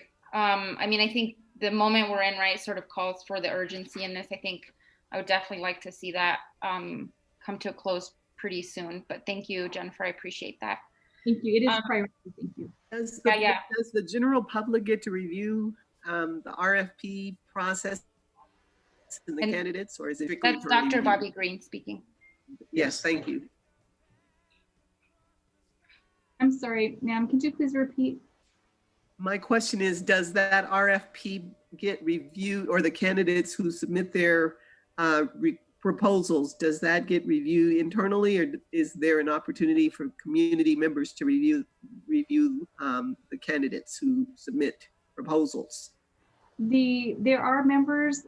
I couldn't tell you exactly who the members of the SAC are. They are reviewed by the SAC, and I can let David Dollahan or Barbara De Leon speak to this. They are, because of our procurement code, there's a great deal of it that is confidential until it is awarded. Thank you, Jennifer. This is Councilor Bencomo speaking again. And then Deputy Chief Dominguez, a couple questions I have for you next. In terms of the moratorium that was established on March 2nd around the neck restraints,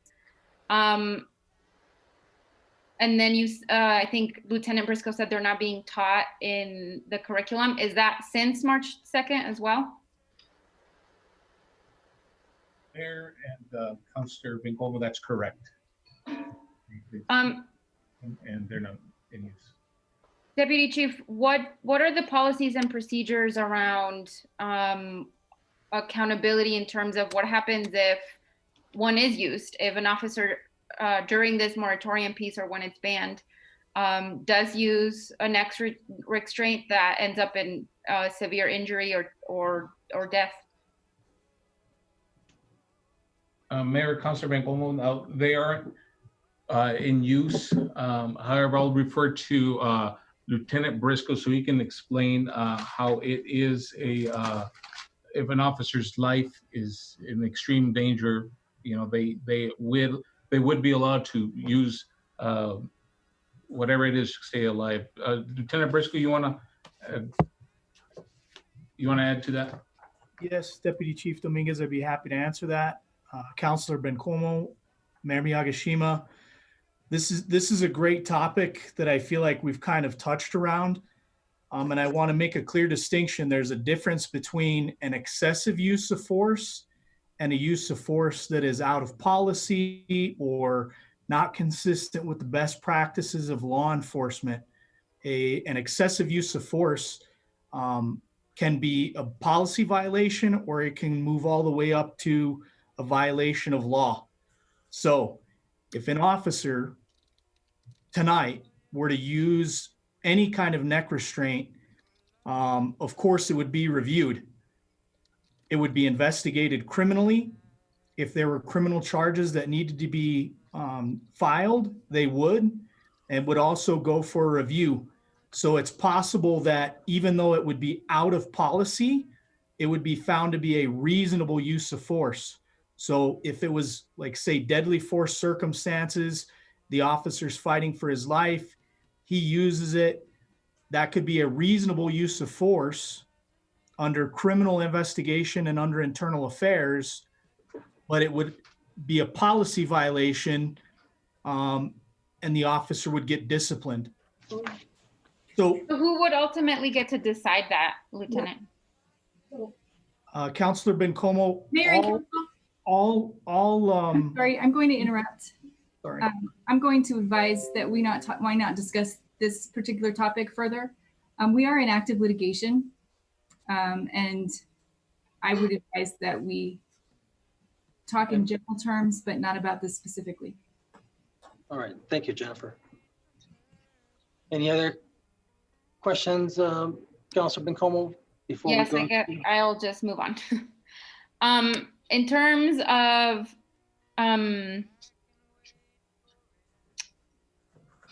sorry, I lost my place here. In terms of comprehensive reporting, Deputy Chief, you spoke about this Team Blue process. I mean, I think there's definitely comprehensive reporting that should be public around excessive use of force, reasonable use of force, complaints regarding this. I believe all of that should be public. However, I think, you know, when we talk about comprehensive reporting, I'm also curious about, you know, I asked for an in-depth review of the police budget, and, you know, I apologize to the community for not having asked in-depth questions during the budget process. You know, as a new counselor, you just don't know what you don't know, but you have my commitment to ask these tough questions moving forward. You know, there are several line items in the police budget that I would love to understand, and I would love the community to understand. Is that something that we can do at a next conversation, Mr. Mayor? Absolutely. Again, Councilor, you know, I think this is just the beginning of other work sessions that we can have. Earlier, you heard Dr. Green and Dr. Gutierrez Spencer bring up a couple ideas. One specifically, Dr. Green said about maybe looking at using mental health professionals in lieu of police officers. I think that's an excellent suggestion.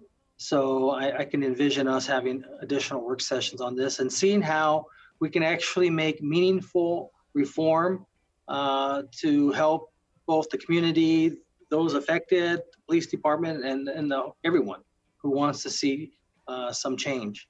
And I think if we can move in that direction, that would be a great thing. Great, I agree, Mr. Mayor. In terms of Lieutenant Briscoe or Deputy Chief Dominguez, in terms of trainings, training materials for use of force, de-escalation, racial bias, we have all of those, right? Councillor Bencomo, this is Lieutenant Wiedela. I am the lieutenant in charge of the training academy. And so as reference to that question in particular, so currently where we stand is at the Las Cruces Police Department, our academy teaches far above what the state requirements are. And that does include additional hours in cultural diversity. It does include additional hours in use of force. It also includes additional hours in things like verbal judo, which is de-escalation, and in crisis intervention training. So here's the thing. With this situation and everything that's going on right now, I look at it as we are all about reform. What can we do better? What needs to be done as far as our training and where we're at? So I can say yes, that we do offer those classes. And again, it goes above the state requirements. Just so you're familiar with, what happens is our state sets regulations as far as the number of hours that have to be received to receive a police certification. We, in those specific areas, go above and beyond. But obviously, maybe it's not enough. Maybe we need to have this discussion. Maybe we need to take a look at reform. Maybe we need to look at being like agents of change. All right. And so again, this is what we're currently doing, but we're obviously up for discussion. We're up for suggestions. That's great to hear. And remind me your name. Lieutenant Joy Wiedela. Thank you for that, Lieutenant. Are these training materials, well, maybe this shouldn't be a question. I would like these training materials to be made public as well, and for there to be an audit on some of these. And honestly, to even have some citizen input. I think often we think of, yes, police are the experts on policing issues, but communities are the experts on policing in many ways as well. And so I think citizenry definitely gets to play a role in the way that some of these things should be taught, particularly around racial bias. I think that there are great folks in the state of New Mexico who can teach around anti-racism, anti-Blackness, the way implicit bias shows up in moments where we least expect. So for me, I mean, you're right, Lieutenant, it is, I don't think it's enough, right? Training is just one step of the way forward. It's definitely just one single piece, but I definitely think it's a piece worth really looking at. Again, you know, it's not even a maybe, it's a definitely. There is something happening in the Las Cruces Police Department that we need to have a public conversation about. And I would absolutely expect that the men and women of the LCPD be present at those conversations and be cooperative in whatever way we move forward. I want to step aside and let my colleagues ask several questions as well. But I mean, I really think, like I said, it's really time for this conversation about how we spend more money on human services that actually work at getting at the root cause of a problem. We have absolutely over-relied on law enforcement and the criminal justice system to address the needs of our people, to address poverty, to address crime. To be really honest with you, law enforcement will not address those things. It's very reactionary. It's not proactive. Proactive measures include housing, behavioral health services, rehabilitation services, better schools, quality paying jobs, healthcare, community infrastructure. You know, these are the things that people who are calling for a defund the police are calling for an investment in the things that we have neglected, which is true. Just last week, we talked about the 24% poverty rate. How about we invest some resources towards trying to eliminate that here in Las Cruces? Frankly, law enforcement will never eliminate poverty. That is just not their role. And so I think this is what I mean about having a conversation about public safety and that needing to really ultimately change. But it is a two-way street. It's a multiple road street when we're talking about transparency and accountability and moving forward to setting up these structures that will ultimately actually help with public safety. Thanks, Mayor. Before I get to Mayor Pro Tem Gondeta, let me just ask the sheriff. I just had her here in case some issues came up. But Sheriff, did you have anything that you'd like to ask or say, or are you good? Well, it's a gigantic topic, as we all can see at this moment. Sheriff, can I just have you, excuse me, can I just have you identify yourself? Oh, I'm sorry. I'm Kim Stewart and I am the sheriff. And I appreciate the presentation thus far from the police. I think they have covered a lot of that well. One of the things I concur with Councilor Bencomo on is improved training at the academy level. We have an academy as well. We just finished our 5-month academy, and I've met with our academy team as well as the state academy director. And to be honest with all of us is we're still doing things and training in methods that are quite antiquated.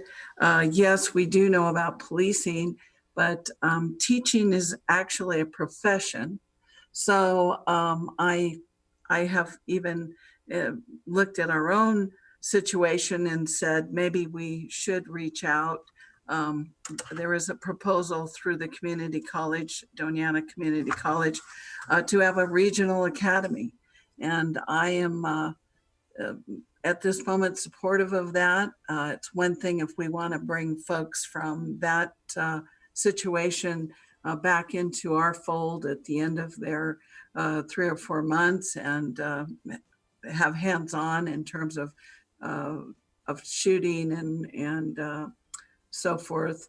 But I think there is a time and a place to have real teachers teach criminal law. I think it's time they teach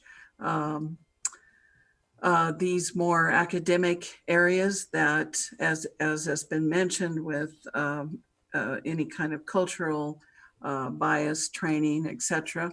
So that is the latest that I can find on training is teach a little, a lot. So you don't do these big blocks where it's easy for the instructor to come and show up for 8 hours. You teach a little bits and you teach it in context with the whole experience. So in other words, if you're going to do DWI training, it's wise to start with a car stop and end up with field sobriety tests and end up with writing the report. And you do that all in context because it's been proven time and again through those experts that that's how we as humans learn. So I think there are things, and we've all seen that this is an enormous issue. But I do want to support the fact that training in this state could and should improve from what I have observed. Thank you, sir. Thank you, Sheriff. Okay, Mayor Pro Tem Gondeta, thank you for your patience. You have a comment? I do. I'm going to start off with a statement. As a social worker, retired from the child welfare arena, I worked side by side with law enforcement conducting joint investigations for many years. These are the folks that I relied on to assist me in de-escalating a situation, working with people who were in fact violent, abusing their children, maybe their adult partners. So I have a lot of respect for what they do, as I know they had respect for what I did, and we would both say I couldn't do your job. And I still believe that, and I know that maybe to some this is feeling like we're second guessing you, but really I want you to know that I am in support of you, but I do believe that reform is necessary. Do I believe that defunding your organization is the right answer? No, I do not. Do I think there needs to be more transparency? Absolutely, yes. The citizenry should be keenly aware of the policy set forth by our law enforcement officers and what the philosophy of Chief Gallagher is very specifically. I think as we all know, I think we've asked the police department to be all things to all people, and they just cannot continue. It just cannot continue to happen. I'm a firm believer that there are root causes to many of our issues plaguing our city, like poverty, alcohol and drug addiction, mental health, just to name a few. And I just want people to know that I'm firmly committed to police reform or policy reform involving a collaborative approach that includes our police department, community, and us as policymakers. And so with that, I made mention some areas that I'm very passionate and that are my expertise is the mental health arena. Frankly, since I got elected, I've been talking about why the city doesn't have a health and human services department. And typically municipalities don't really have that. We look to our county counterparts for that. And that's been somewhat of a difficult task coming together, trying to determine what the best use of that triage center has been. And so, Mayor, in your State of the City, you talked about a behavioral health district. And so that's what I've been working on for several months now. I'm glad to see Sheriff Stewart on the line. She, along with people from the judiciary, people that are nonprofits, our hospitals, everybody that provides some sort of service along this spectrum, I've spoken to. And there is a plan submitted to Mr. Maestas and Lynn Gallagher to develop a kind of a phased approach. One being, as you know, Chief Gallagher gave us some staggering statistics about, and I think the doctors have it right, is looking at our 911 system. What kind of calls are coming in? What is law enforcement responding to? And what we know specifically, and I believe wholeheartedly that this is more on the lower end, is that we have 1,500 calls that law enforcement is responding that has something to do with mental health, maybe a dual diagnosis, mental health, substance abuse, addiction, domestic violence, and half of those are super users. So these are folks that law enforcement keeps encountering that they might address in one form or another, maybe determine whether they're a threat to themselves or others, need to go to the hospital. And like I said, I think we need a different kind of intervention. And so the plan is to intervene with those super users, a more, say, or proactive approach, a preventative measure where we're like a mobile crisis unit that goes out, addresses these folks, ensures that they are being assessed as they need to be, and linked and referred to the appropriate resource. And then looking at a crisis intervention, like an intervention, be it they might need a longer stay in a facility. And so what does that look like here in our community? I have to say that I'm definitely a doer. I've been pretty impatient or frustrated about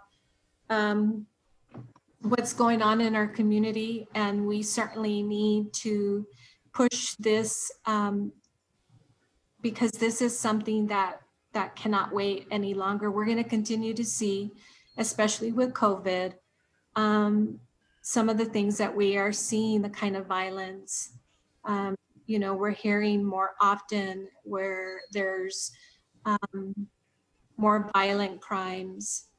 And I think the impetus is the fact that people are struggling and we need to just intervene in a different way. And I don't mean with a with the police department. So this crisis unit would consist of psychologists and psychiatrists that have specific expertise in dealing with crisis intervention, and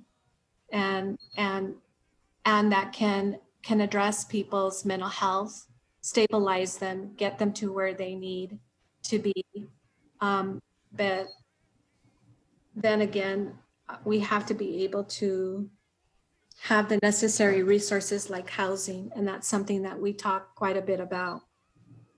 And so I'm excited about this proactive approach. Again, I just had a conversation with Mr. Maestas last week and said, you know, it's been a couple of weeks now that the plan's been on your desk and your staff's desk. We need to start moving on this very quickly. And I think that the folks, which is a nice private-public partnership, they are stand ready to assist law enforcement and anything that they need in terms of intervening, but also training. And so my first question is about, someone mentioned the training that is available to law enforcement. Who is specifically training these folks, and what sort of expertise and knowledge do they have, particularly around CIT, the CIT training that you're getting or that you provide? Defer that question to Lieutenant Wiedela so she can explain the certifications that all the instructors have. Counselor Gondra, other counselors, and Mayor. So our police academy uses well over, I want to say close to 30 plus instructors. Some of those are other law enforcement officers that have received the training and they're trained the trainers. And so they sort of become, for lack of a better word, expert matters, but not court certified, okay?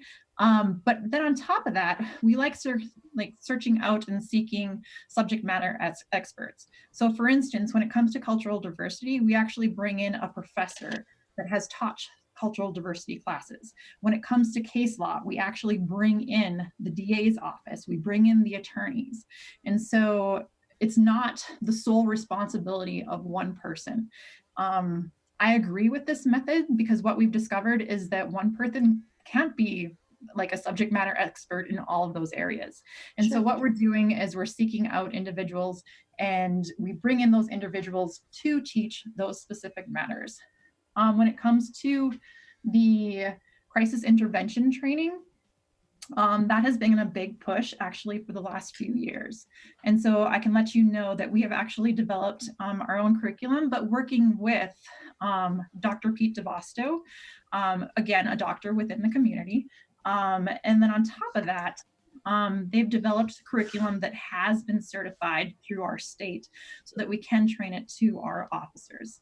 Unlike what is a requirement through the state system, what we've done is we actually include a day of nothing but scenarios in our crisis intervention training. And obviously that's going to include de-escalation measures, because obviously in a lot of these situations, de-escalation is the goal. All right. Now, this is not saying that we are by any means perfect. Can things change? Yes, definitely things can change. Can we do better? Yes, I think that's what this discussion is about, like how we can do better. So beyond that though, what I want to highlight is that after an officer has gone through their probation, so they have been 1 year on the force, we then go further with our crisis intervention training and we give them an additional week of that training. The reason we wait a year is because we want them experienced as an officer on the street. So they get it in the police academy when they haven't been on the streets just yet. And then when they're actually on the streets, become the certified officer, they have a year under their belt where they have had to see people. It's what we deal with. We deal with people when they are in a crisis situation. Unfortunately, it's usually some of the worst moments of their life. Okay, so we give them a year worth of experience and then we bring them back and say, okay, let's highlight some additional crisis intervention training tools, and let's give you some more scenarios. And a lot of times what we do is we make those scenarios very specific to what we've seen trending in the community. That's another reason why having an academy at Las Cruces, one of the great things about that is we can make the training specific to our community needs.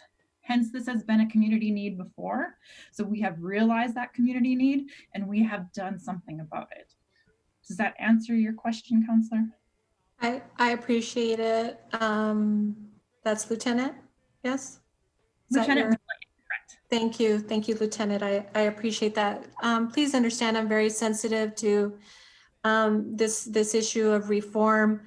I can't tell you how many times during my tenure with CYFD Protective Services, how many times we've reformed and changed our protocols and policies, and especially around our training units and how we did that. So I'm extremely sensitive to that. And one of the things that being a trainer and training others, that we found that the best model was this idea of not waiting a year, because we used to do that as well. And we're losing a lot of sensitive ground, right? When we can correct things early on, especially when we're training up in certain things, they go and they get the experience, they come back, and then they're able to, debrief and talk a little bit about what their scenarios are, specific to any area that we have identified might be issues, and identifying that, working in tandem with supervisors. So that could be probably somewhere that might benefit you all, instead of waiting for a year, kind of revamping your training where you would look at some of those things sooner rather than later. My next question is around, you had made mention, we've talked a lot about use of force or the improper use of force. Did a lot of research preparing for this meeting, and they talked about old models, dynamic resistance response models, old ones and new ones. Now, did I hear you correctly say that you're not using those models per se, that you're using more of a resistance response model? And can you explain that further for me?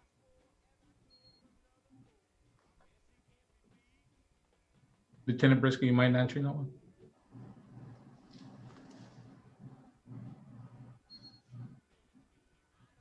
Mayor Pro Tem, I think they said they're using a responsible use response model.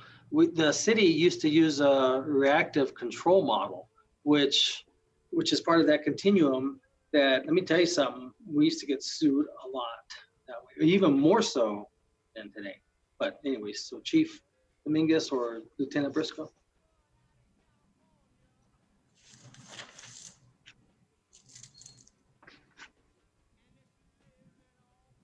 Mayor Pro Tem Gondara, Mayor Miyagishima, the Las Cruces Police Department years ago did. Excuse me, Lieutenant, can you state your name again, please? I'm very sorry, Lieutenant Briscoe. Yeah, so for years we did teach the reactive control model.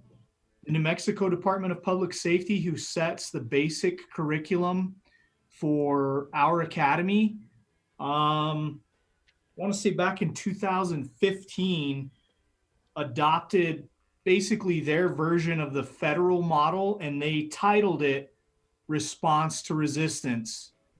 Not quibbling over terms, it's how we teach use of force. It's just titled differently from New Mexico Department of Public Safety. I would say their current curriculum is very similar to what we refer to as the federal model, which comes from FLETC, Federal Law Enforcement Training Center. Did that answer your question? It did, Lieutenant. Thank you. I for some reason didn't didn't capture that last piece earlier. So it solidified that for me. And so as I was thinking that when you're looking at this 8 Can't Wait campaign and others that are out there, to include the use of force and the models that you use, how descriptive are you to the public, and in what way are you sharing with the public via your police page on Facebook or whatever about these different things? Because I think there's a lot out there that we could be assisting folks, informing them. And what I've heard is when they've looked at our policies and procedures, it's been really difficult to find. And I think when I talk about transparency, I think those things need to be easily found so that people understand what what your philosophy is, what your policies and procedures are, if they have a question or concern, who they communicate with, and so forth. Mayor Pro Tem Gandara. So as far as I will agree with you, the website, it's extremely difficult to find some of the information that's on there. We do put our annual report, we put our internal affairs report, our yearly report on there. Our policies are already available. We have a robust IPRA section that without any police reports and the like.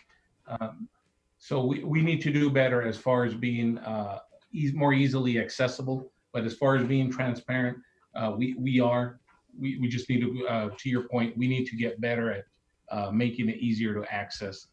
And as far as explain some of our uses of force or some of our policies, people don't really understand, because a lot of it, unless you do some research on police work, you wouldn't understand some of the vernacular in those policies.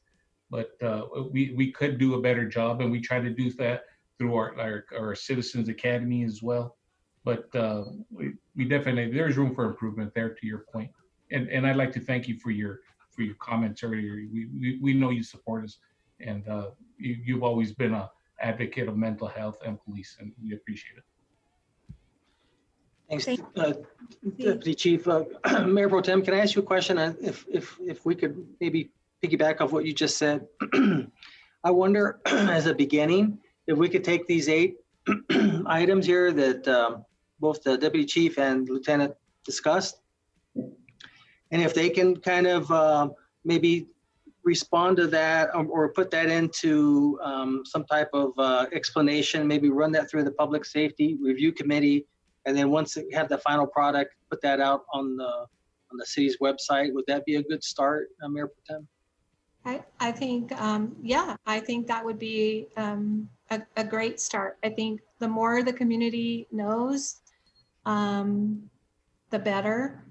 And I think that's a good start for sure. You know, like with the lieutenant, when he was explaining all these, I think what you're saying is the public can't find out what the responses are. And so if we could even use that, take that into our public safety, PRC, and then come up with the final product, share it with council, and then it's public information. Is that something there, DC Dominguez, Lieutenant Briscoe, Jennifer Vega Brown, whomever's out there, is that something acceptable? Mayor, that would be very acceptable. I would like to reach out to the city attorney and make sure that she's okay with everything that we're putting out there. But I think it's a good start for sure. Okay. Okay. Mr. Mayor, can I ask a question regarding that? Regarding, this sure. is Councilor Bencomo. And I know that Councilor Betestu, we had her hand up, but since you brought this up, I think what I would like to see additionally, though, if that's the way we're going to move forward with this conversation, is what are then the consequences for not following these policies and procedures that are put in place? What are the consequences? What are the repercussions? Who gets to see those? When are those made public? I think that it can't just be, hey, citizen, go look at the website and read this thing. It has to be, and here is how people are held accountable for when they don't follow the rules and policies in place. I mean, it's frustrating because, well, first of all, we can't talk about things that are sort of the elephant in the room, right? And so that makes this conversation a little bit harder. But in the case of Eric Gardner, the chokehold that killed Mr. Eric Gardner had been banned in New York already for years. That officer that essentially killed out Eric Gardner for selling loose cigarettes was fired 5 years after this happened and did not see jail time. Right, so there's the case of John Crawford in Ohio, where the officer, said, hey, this is your warning, and before it, like seconds later, shot him and killed him. He's a 22-year-old kid. And so that officer also didn't see any repercussions. Like, I think this is where the mistrust inherently is within our community. And I think it's important, and I know it's a hard conversation to have. I know it is. I absolutely know the problem having the hard conversation, Councilor Bencomba. If I can continue on with my questions, I wasn't done. Yes, I just wanted to, there was a proposal presented, and I wanted to make sure that we added something to it, but I'll stop there so you can continue, Mayor Pro Tem. I don't have the problem. I think it needs to go both ways. It needs to be, here's the policies, and when this doesn't occur, these are the things that are going to be clearly outlined for accountability at all levels. I think what is happening here is there's a certain mistrust that the public has with the police department. And people mention events and different things that I know I've been a part of with law enforcement, trying to build trust in a community. And I don't know for certain that it works. But what I'd like to say is, I think that we need some surveying of our community, but in a lot of different ways. We do a lot of surveying from the city's perspective, online surveying, and we need to develop a baseline of what the community's attitudes are. And then look to this police audit. Mayor, you spoke of the police auditor. I know that I probably the last year or so have been unhappy with what they were presenting us. I never could get an idea of exactly what they were saying. The way they were presenting things felt like they were uncomfortable presenting things that might be issues for them to the public. And I was getting increasingly frustrated with them. And so I'm glad that the RFP is out for a new police auditor. I think that's really important. And as we look at that, I really want us to consider a citizenry board. I think that's important. That it's another way that we get the citizens' feedback. And I know how deeply concerned, Mayor, you are about that, but I just don't see another way that that we hold each other accountable for what happens. Either that, or we get a really strong auditor that has no problem saying the positives and the negatives and with recommendations. I never felt like they were ever very clear with us. And so I want to make sure that if we're going that route, that there's mechanisms in place that people feel clearly open to share with us. And we actually had many every 6 months, and they were never hugely attended. It happened during the day, and I don't think that that is a great time to get people's feedback is during the day. I think we need to really move towards evening meetings where people can participate or find a different way. Like if one thing Zoom has done is, that with the amount of emails that we're receiving and the petitions that we're receiving for one thing or another, people are really paying attention. And I think this is exciting. It's really exciting. I'm not afraid of that. I think it's important that we get that kind of that participation. The other thing is, let me see, I'm looking at my notes. I asked for some data on the police audits. Mr. Maestas, I haven't received that. You gave us a slew of information that I was looking over, but I'm really concerned about the data that's collected around demographics, all stop searches and seizures, how people are collecting and analyzing that data, and how is it being distributed at the law enforcement level, in terms of looking at trends and things that you're going to need to tweak within the department.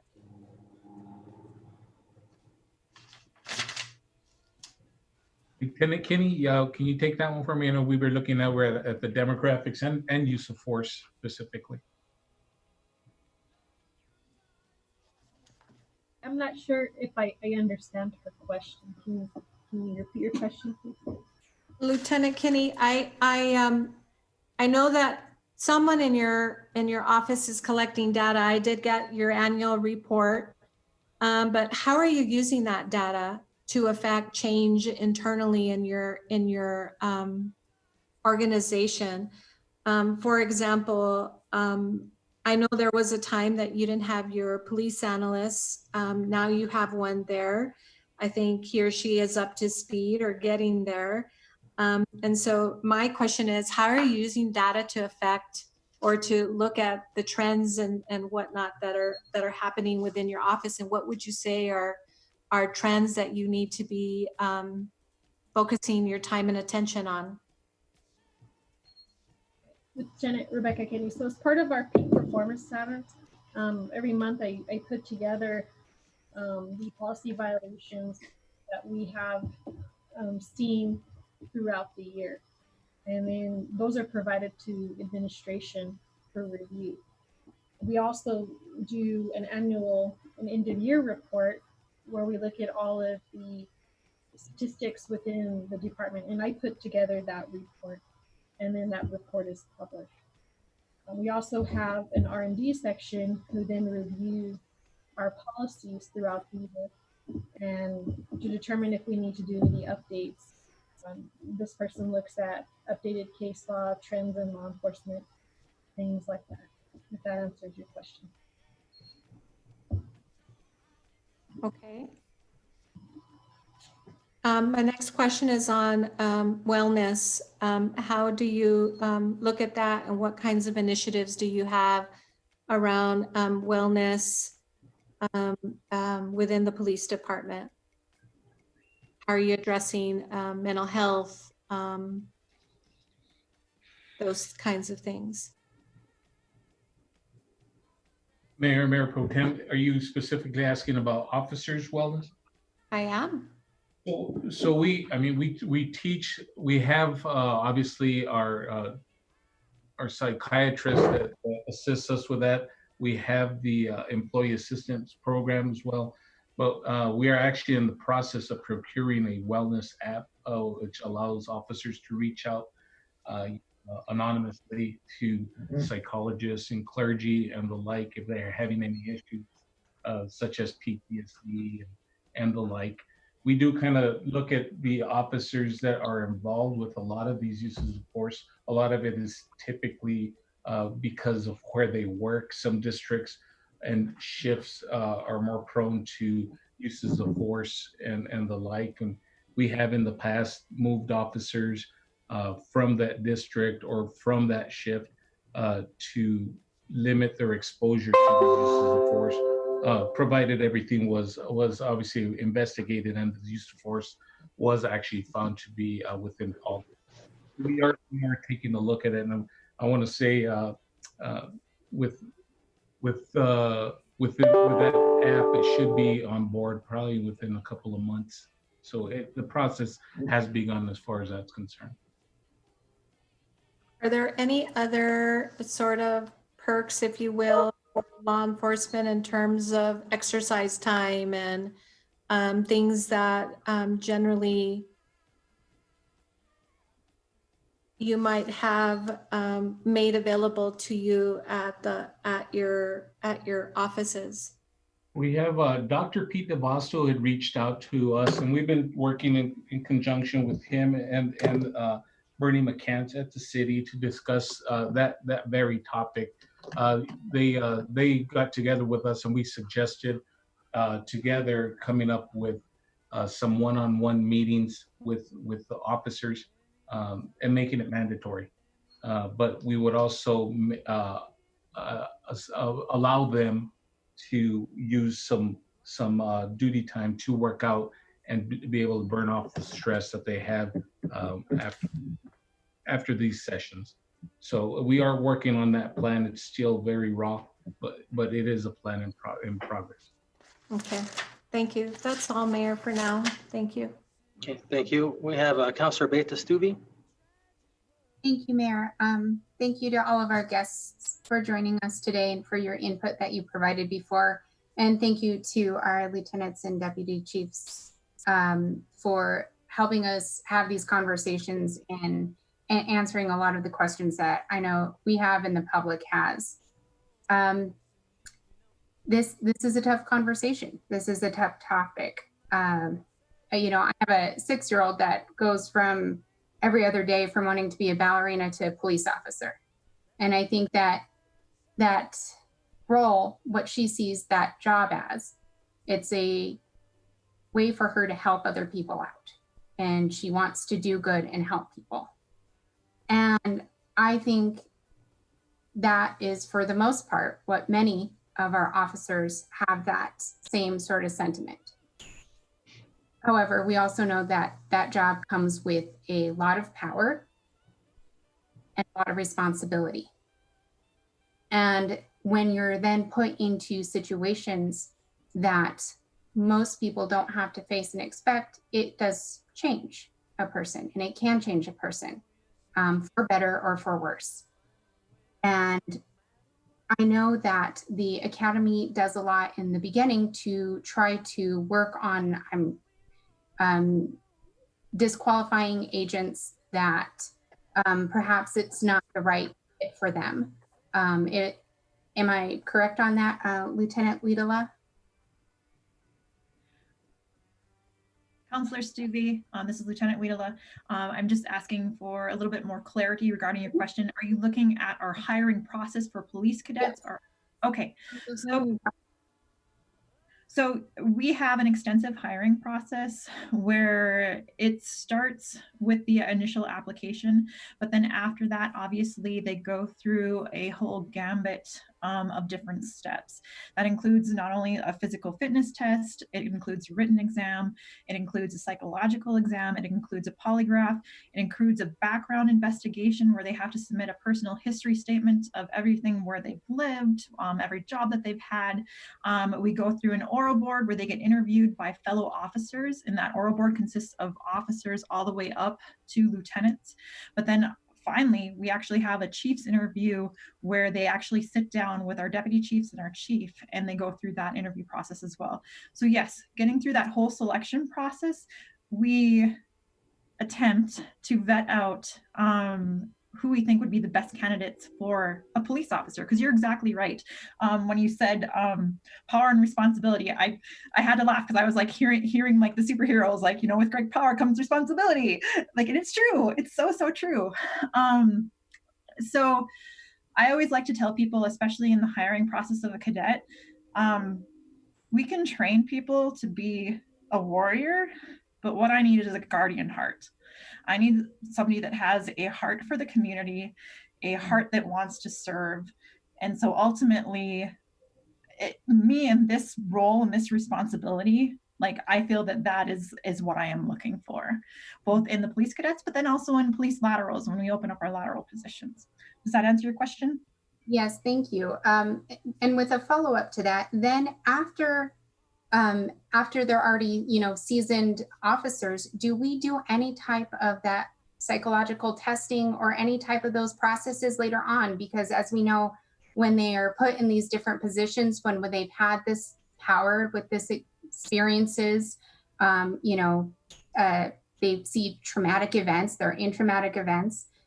Do we do any type of retesting on people to make sure that they are still qualified for our community to have that guardian spirit, as you say? That is an excellent question, Counselor. And again, it's Lieutenant Wiedela for the record. I feel like you're connecting in on what Counselor Gondara had to say earlier too. It's in reference to the officer wellness. So President Obama, part of his 21st century policing, one of the pillars that he had was all about officer wellness. Now, since then, as a department, we have been trying to implement and do better in this area. This is my personal opinion. I think we can do a lot more. All right. Currently, we really don't have anything as far as a structure in place that is having officers like check in. All right. But that's just it. Like, and I don't know if like Jennifer Vega Brown wants to key in, but that's just it. There's certain legal liabilities of when you can and can't have officers do a check-in. So hence, similar to what DC Dominguez was saying earlier, us looking at this app that has to do with officer wellness. This app is entirely anonymous, and unfortunately, in the law enforcement community and sometimes in the community in general, there's this this almost like stereotype that if you reach out for help, like you're weak, and trying to let the officers know that that's not the case is a difficult road to confront. I think we are better. Oh my goodness gracious. I started LCPD in 2005, and I can tell you, yes, we are definitely better from where we were in 2005, but do I think we still have a long road ahead of us? Most definitely. And again, I think we have to take into consideration what we can and cannot do. We can order an officer for what's called a fit for duty, which is saying, okay, there's enough issues that we are concerned about you, and as a result, you need to go see Dr. Pete DeBasto, for example, and you've got to have a discussion. We got to know that you're safe on the streets. I can also let you know that recently I saw how Minneapolis was like, hey, we're doing an early morning like intervention system. That is something that is already in place with our department. And so there are certain things in place that are meant to help and assist in this area, but can we do more? Yes. In order to do more, do we need more resources? Do we need more people? Yes. Do we need more training? Yes. It's one of those things where, yes, and it goes all back into like this larger, bigger picture discussion of what are we asking our officers to be? We are asking them to be several different things. And so as a result, yeah, we have all of these officers and these resources going to these places that are we able to cover everything? I loved what everybody had to say about like, hey, let's start the social workers, let's get people involved, because yeah, we are not experts in those areas, and maybe we need to look at like trying to, again, having the discussion about what a reformed police department does look like. Thank you. Jennifer, did you need to add anything to that? Thank you, Mayor and Council, thank you. I'll just, what LT just said, there are several things that we can do in assessing. We do have a fit for duty process. We have fit for duty policy, both in general orders and within our city personnel rules. So there is a process for a fit for duty assessment. In addition to that, when it comes to psychological testing post-employment, we do have to be compliant with American with Disabilities Act requirements. So there are a lot that we can do, but there's also a lot we cannot do. So we do have an assessment as far as fit for duty, just like that was just mentioned. So that isn't something that is unusual. Thank you. I think, Lieutenant, you actually talked about my next question that I have here is, what is the internal culture with being open about receiving mental health services? And are there repercussions for officers who seek that out? And so you briefly touched, but So I think, again, Councillor Stuve, great question. And again, I would go back to my response that I believe the culture is changing. Do I still think we have a far ways to go? Yes. I can give you a great example as far as like the changing that is occurring. Like there was an officer not too long ago that came to me and he talked about how, yeah, like he was involved in an incident that caused a lot of issues and how he openly discussed with his shift that he was going to go seek help and he was all about it. It was interesting because he shared that he did get some grief from some officers and nobody really spoke up when those officers were giving him grief. But then after the shift, a whole bunch of officers came to him personally, one-on-one individually, and said, thank you. Thank you for speaking us to us because this is what we need. And so again, I think it comes back down to training and trying to shift a culture. Again, I think we're doing, are trying to implement strategies. We talked about like possibly offering more like fitness hours where they can like, again, like giving them an outlet that is healthy. And instead of possible alternatives like where they are drinking at home or possibly having like multiple use of force incidents, and maybe we need to look into this.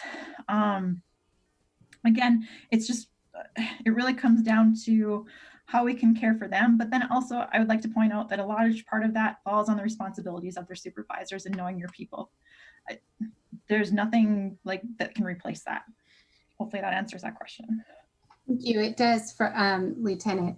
I guess with the other lieutenants here and our deputy chief, what message would you have for your officers about seeking out those services since we're all together, and how do you see that happening with your employees that you have? Mayor, Councillor Stuve, that it goes back to exactly what we were talking about with these one-on-ones with our psychiatrists and Bernie at the city.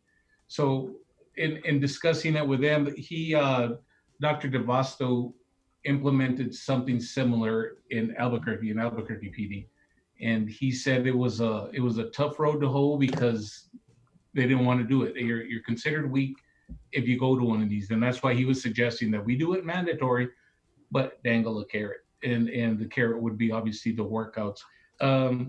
Ultimately, we can get officers to go to these. It's up to them to open up. It's up to us to try to make it not something bad, but let them know that everybody is involved doing these. Everybody's involved with these one-on-ones. I can tell you from the culture, not just in police work, in every other job that I've had, nobody wants to go and say, I'm seeking mental health for issues that I have. It's not been my experience with the people that I've been around, but it is a stigma, especially as a police officer. But we do need to have those conversations, and we have started having them with our union representatives and letting them know this is what we're doing. We're trying to get people away from drinking and substance abuse and suicides. There's a rise in police officer suicides throughout the nation, and that's what's really triggering a lot of this for us.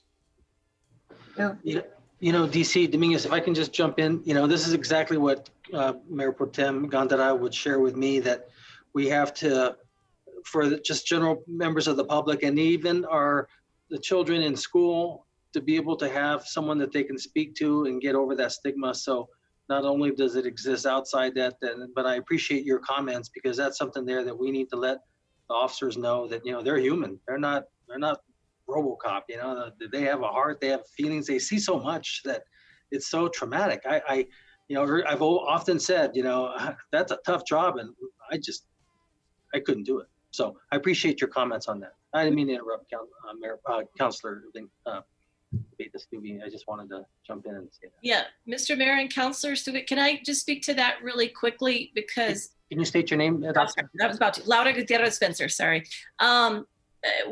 You're right. This is a very prevalent thing that happens, and we encounter it a lot at a university like NMSU that has so many working class students. And I've actually studied this. So asking for help is very difficult, especially for certain sections of our population, including military, police, working class, people in general. And so there have been programs that have been developed to get around it. And we implemented one of those at Chicano programs, and it was very successful. So what I read about was there was a program with the military, and our soldiers will come back after being deployed and they're physically wounded or they have emotional, mental wounds. And of course, they're reticent to get help because they don't want to be helped. They want to be the helper. They want to be the hero. So the military developed a program where these people were enrolled to train the assistance dogs, you know, the dogs that the handicapped people use. But it was a ruse. I mean, yes, they were doing that. But through that program, they gave the veterans training that was targeted towards them. And it worked, and there was no stigma. And nobody spoke about it. They kept it on the QT. It was everybody who was trained in the program knew it, but the recipients of the program didn't know what was going on. So we tried it at Chicano programs because, in fact, I used to train our staff. I tell them, you know, we don't use the H word. We don't have it on our website. We don't have it on a pamphlet, because when we see, oh, come to us for help, the students run away. So we developed a program like that called Freshman Ambassadors. And we said, we're training you to help other freshmen. And through that program, we ended up having a 98% graduation rate in that program. Now, we weren't able to continue it, but that's, you know, talking about changing culture, it's very hard to do. So sometimes what may be tried in some format is to do a work around that culture. So that's what I wanted to say. Thank you for sharing that, Dr. Gutierrez Spencer. Councilor Beta Stubbe? Yes, thank you. You know, it's been mentioned before, but obviously there's been a break of that public trust with our police officers, is at the federal level, state level, and now in our own communities. I wonder, do our leadership here on the police force, do we recognize why that trust has been broken? And what might you have to say about it? And it can be in general context for that federal level if you want to go there. But do we understand what is going on that, and why perhaps we're seeing these issues come out to play? Mayor, Councilor Stubbe, yes, from a police officer standpoint and from an administrative standpoint, yes, we understand the issues that are going on both in the nation and locally. We understand that we have to take a hard look, and I guess this is what we're doing. And to be honest with you, we actually started doing it with the implementation of PEAK. Because we started transforming our department and finding out, just with our issue statements, we started transforming the way we thought we were going to be policing to the way we need to be policing. For example, supplying more officers to our crisis intervention team to deal with mental health. Even though it's been said that that's not a police officer's job, we recognize that those calls for service are so lengthy, and there's so many of them that we need a team of CIT officers just for that. So we do recognize a lot of things that are going on. We try to our officers and explain to them this isn't anything but the public saying we need reform here, and we understand that 100%. Sir Robert Peel said the public is the police, and the police are the public. We're no different than anybody else. Our kids go to the same schools. We shop at the same stores. You know, we are the public. We need to be better at it as far as being less or being more willing to speak to the public as we're out there. And right now, to be honest with you, it's very contentious. We go out there, and in some sectors, there's some people that you know they blame us for everything, or they're blaming officers and calling names and things like that. We tell the officers, you know, keep your head up, be professionals. That's what we do. We knew what we were getting into when we started this profession. And sometimes, you know, I'll be honest with you, you know, blame is easier to cast than it is to receive. It's easy to blame us for all these issues that are going on, and we take our responsibility. We'll take our share of responsibility for that. But this is a community problem, so we want to make sure that we let our officers know, look, we have to accept our share and do our best to make sure that we are changing and transforming people's opinions of our police department. Thank you. Thank you for that. And I know we've talked a lot about the different roles and responsibilities that you have that technically you're not equipped to handle, especially regarding the mental health. I think one of the topics, it's a hard one, I think, to talk about, but that of accountability and how is there accountability, and what do you think might be what are the greatest barriers to having accountability when you have officers that have misconduct? Mayor, Councilor Stuve, if I'm understanding correctly, are you inquiring what we do for officers that have misconduct? Yes, and since you're the experts in your field and you know those technical details, what do you think are those greatest barriers for holding officers accountable for misconduct? Well, I counter to say that we do hold officers accountable. We publish our internal affairs report, and then there we tell the public how many people or how many officers are being sustained on these investigations. If I have Lieutenant Rebecca Kinney on board, maybe you could speak a little bit more to that, LT. Excuse me, Deputy Chief. Looks like Jennifer needs to jump in here real quick. Jennifer. Thank you, Mayor and Council. Just generally speaking, to address that, all city employees are held to our employment rules. We have our personnel rules, and we have, the police department has their general orders. We have to follow our personnel rules and our general orders in addition to collective bargaining agreements. So there are processes in each of those that we are required to follow for any city employee that commits misconduct. Do we have the numbers on like the percentages of how many, if there's misconduct, how many end up going towards like a criminal citation, or how many are given warnings? Do we have any of that sort of data available? Mayor and Council, if you're talking about two different things. If an employee commits a crime, that's treated very differently than misconduct. You have two things happening at once. You would have a criminal investigation along with the administrative process. Those are two different things. And so whether or not somebody commits a crime.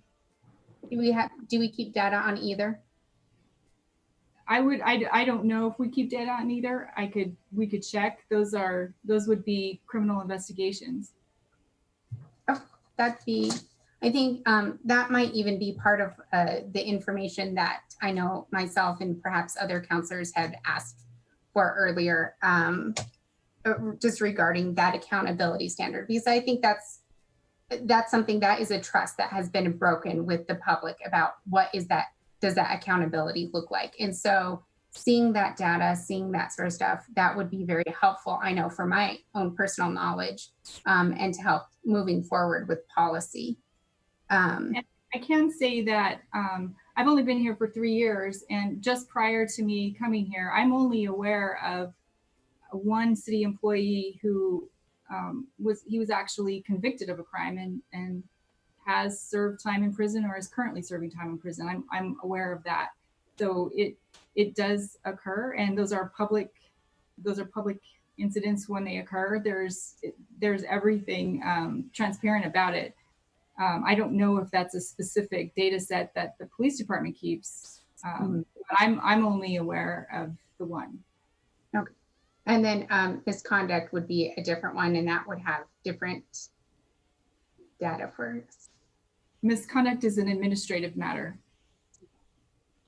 And so that would be very helpful to see that sort of data on that. You know, a lot of my other questions have been answered. I think my last message or question would be for leadership. And I do apologize that I'm having to say for leadership. I had these specific, I do think these messages need to come from our police leaders, not because once again, our public needs to know this type of trust. But here it is. So what message do you have for our citizens that trust has been broken? What would you like to say to our citizens that have that broken trust from the department?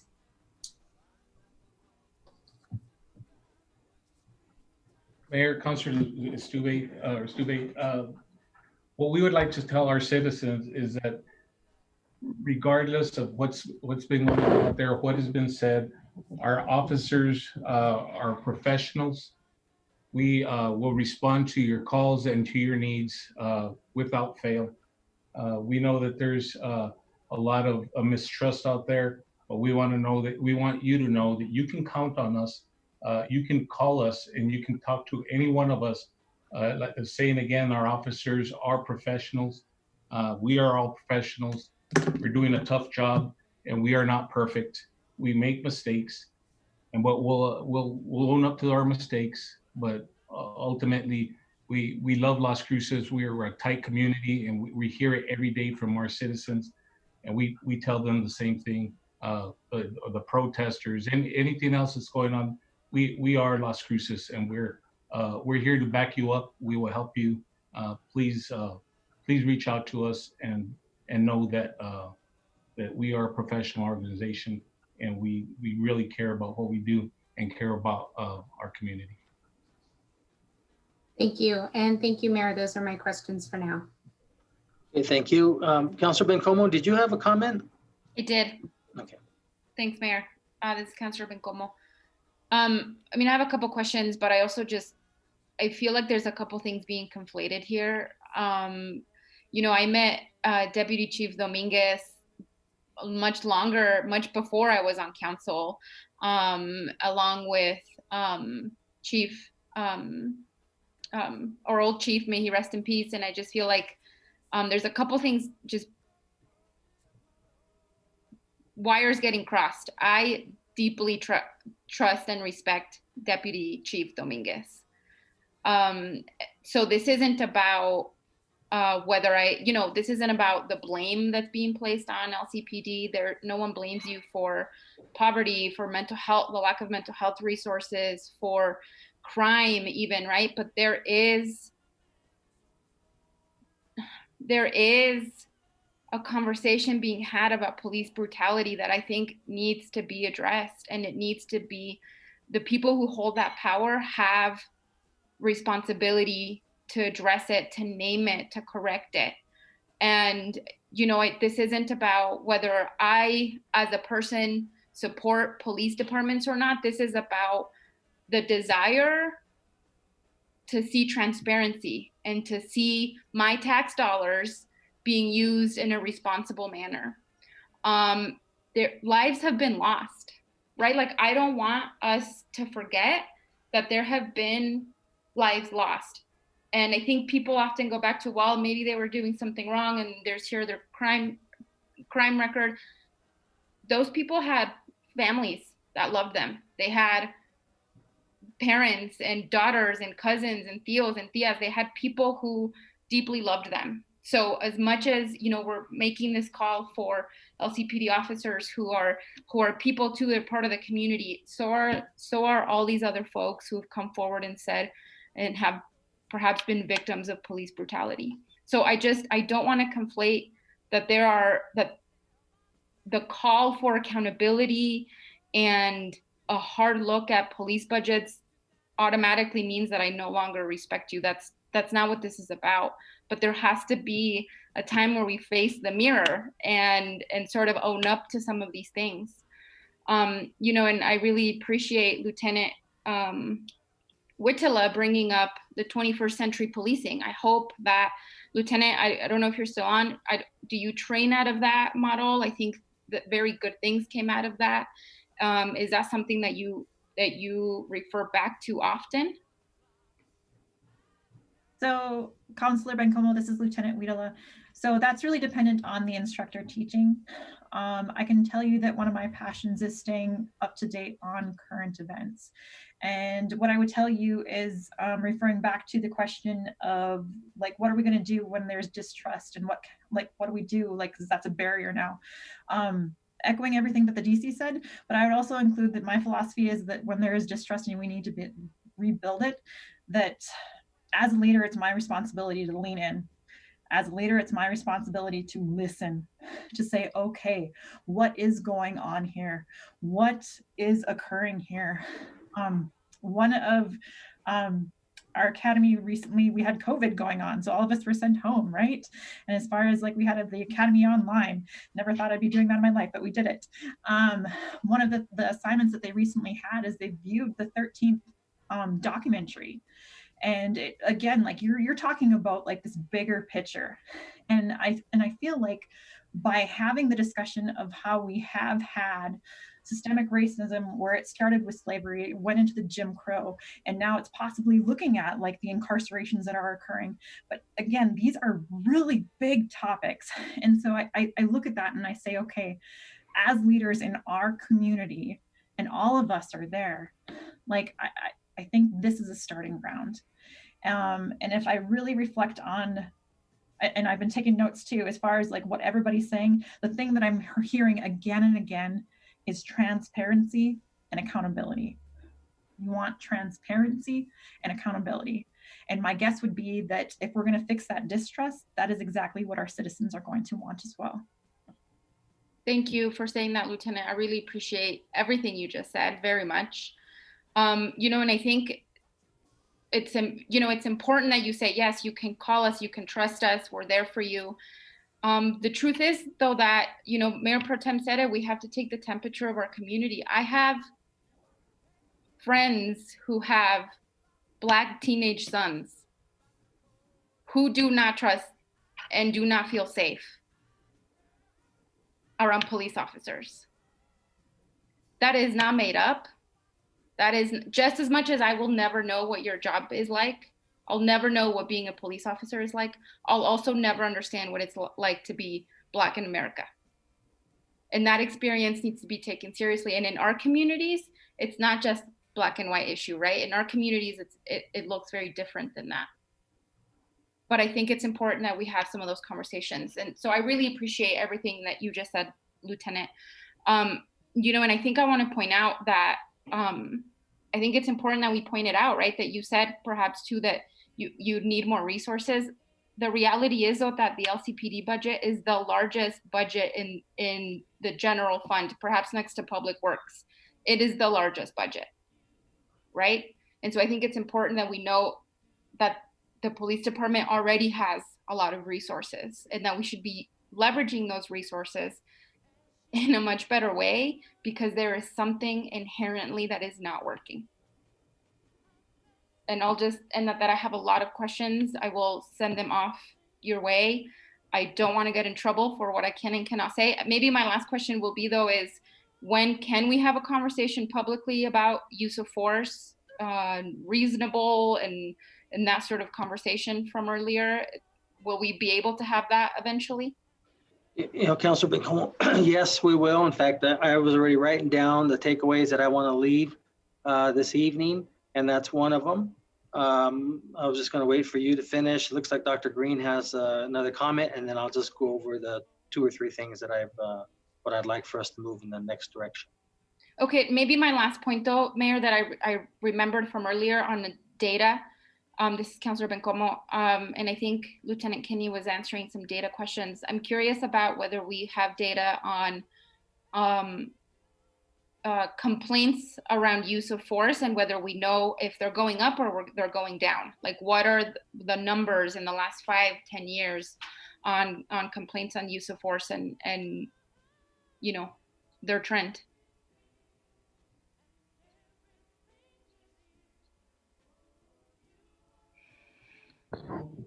Mayor, Councilor Bencomo, I'll defer that one to Lieutenant Kinney. She has the statistics on it.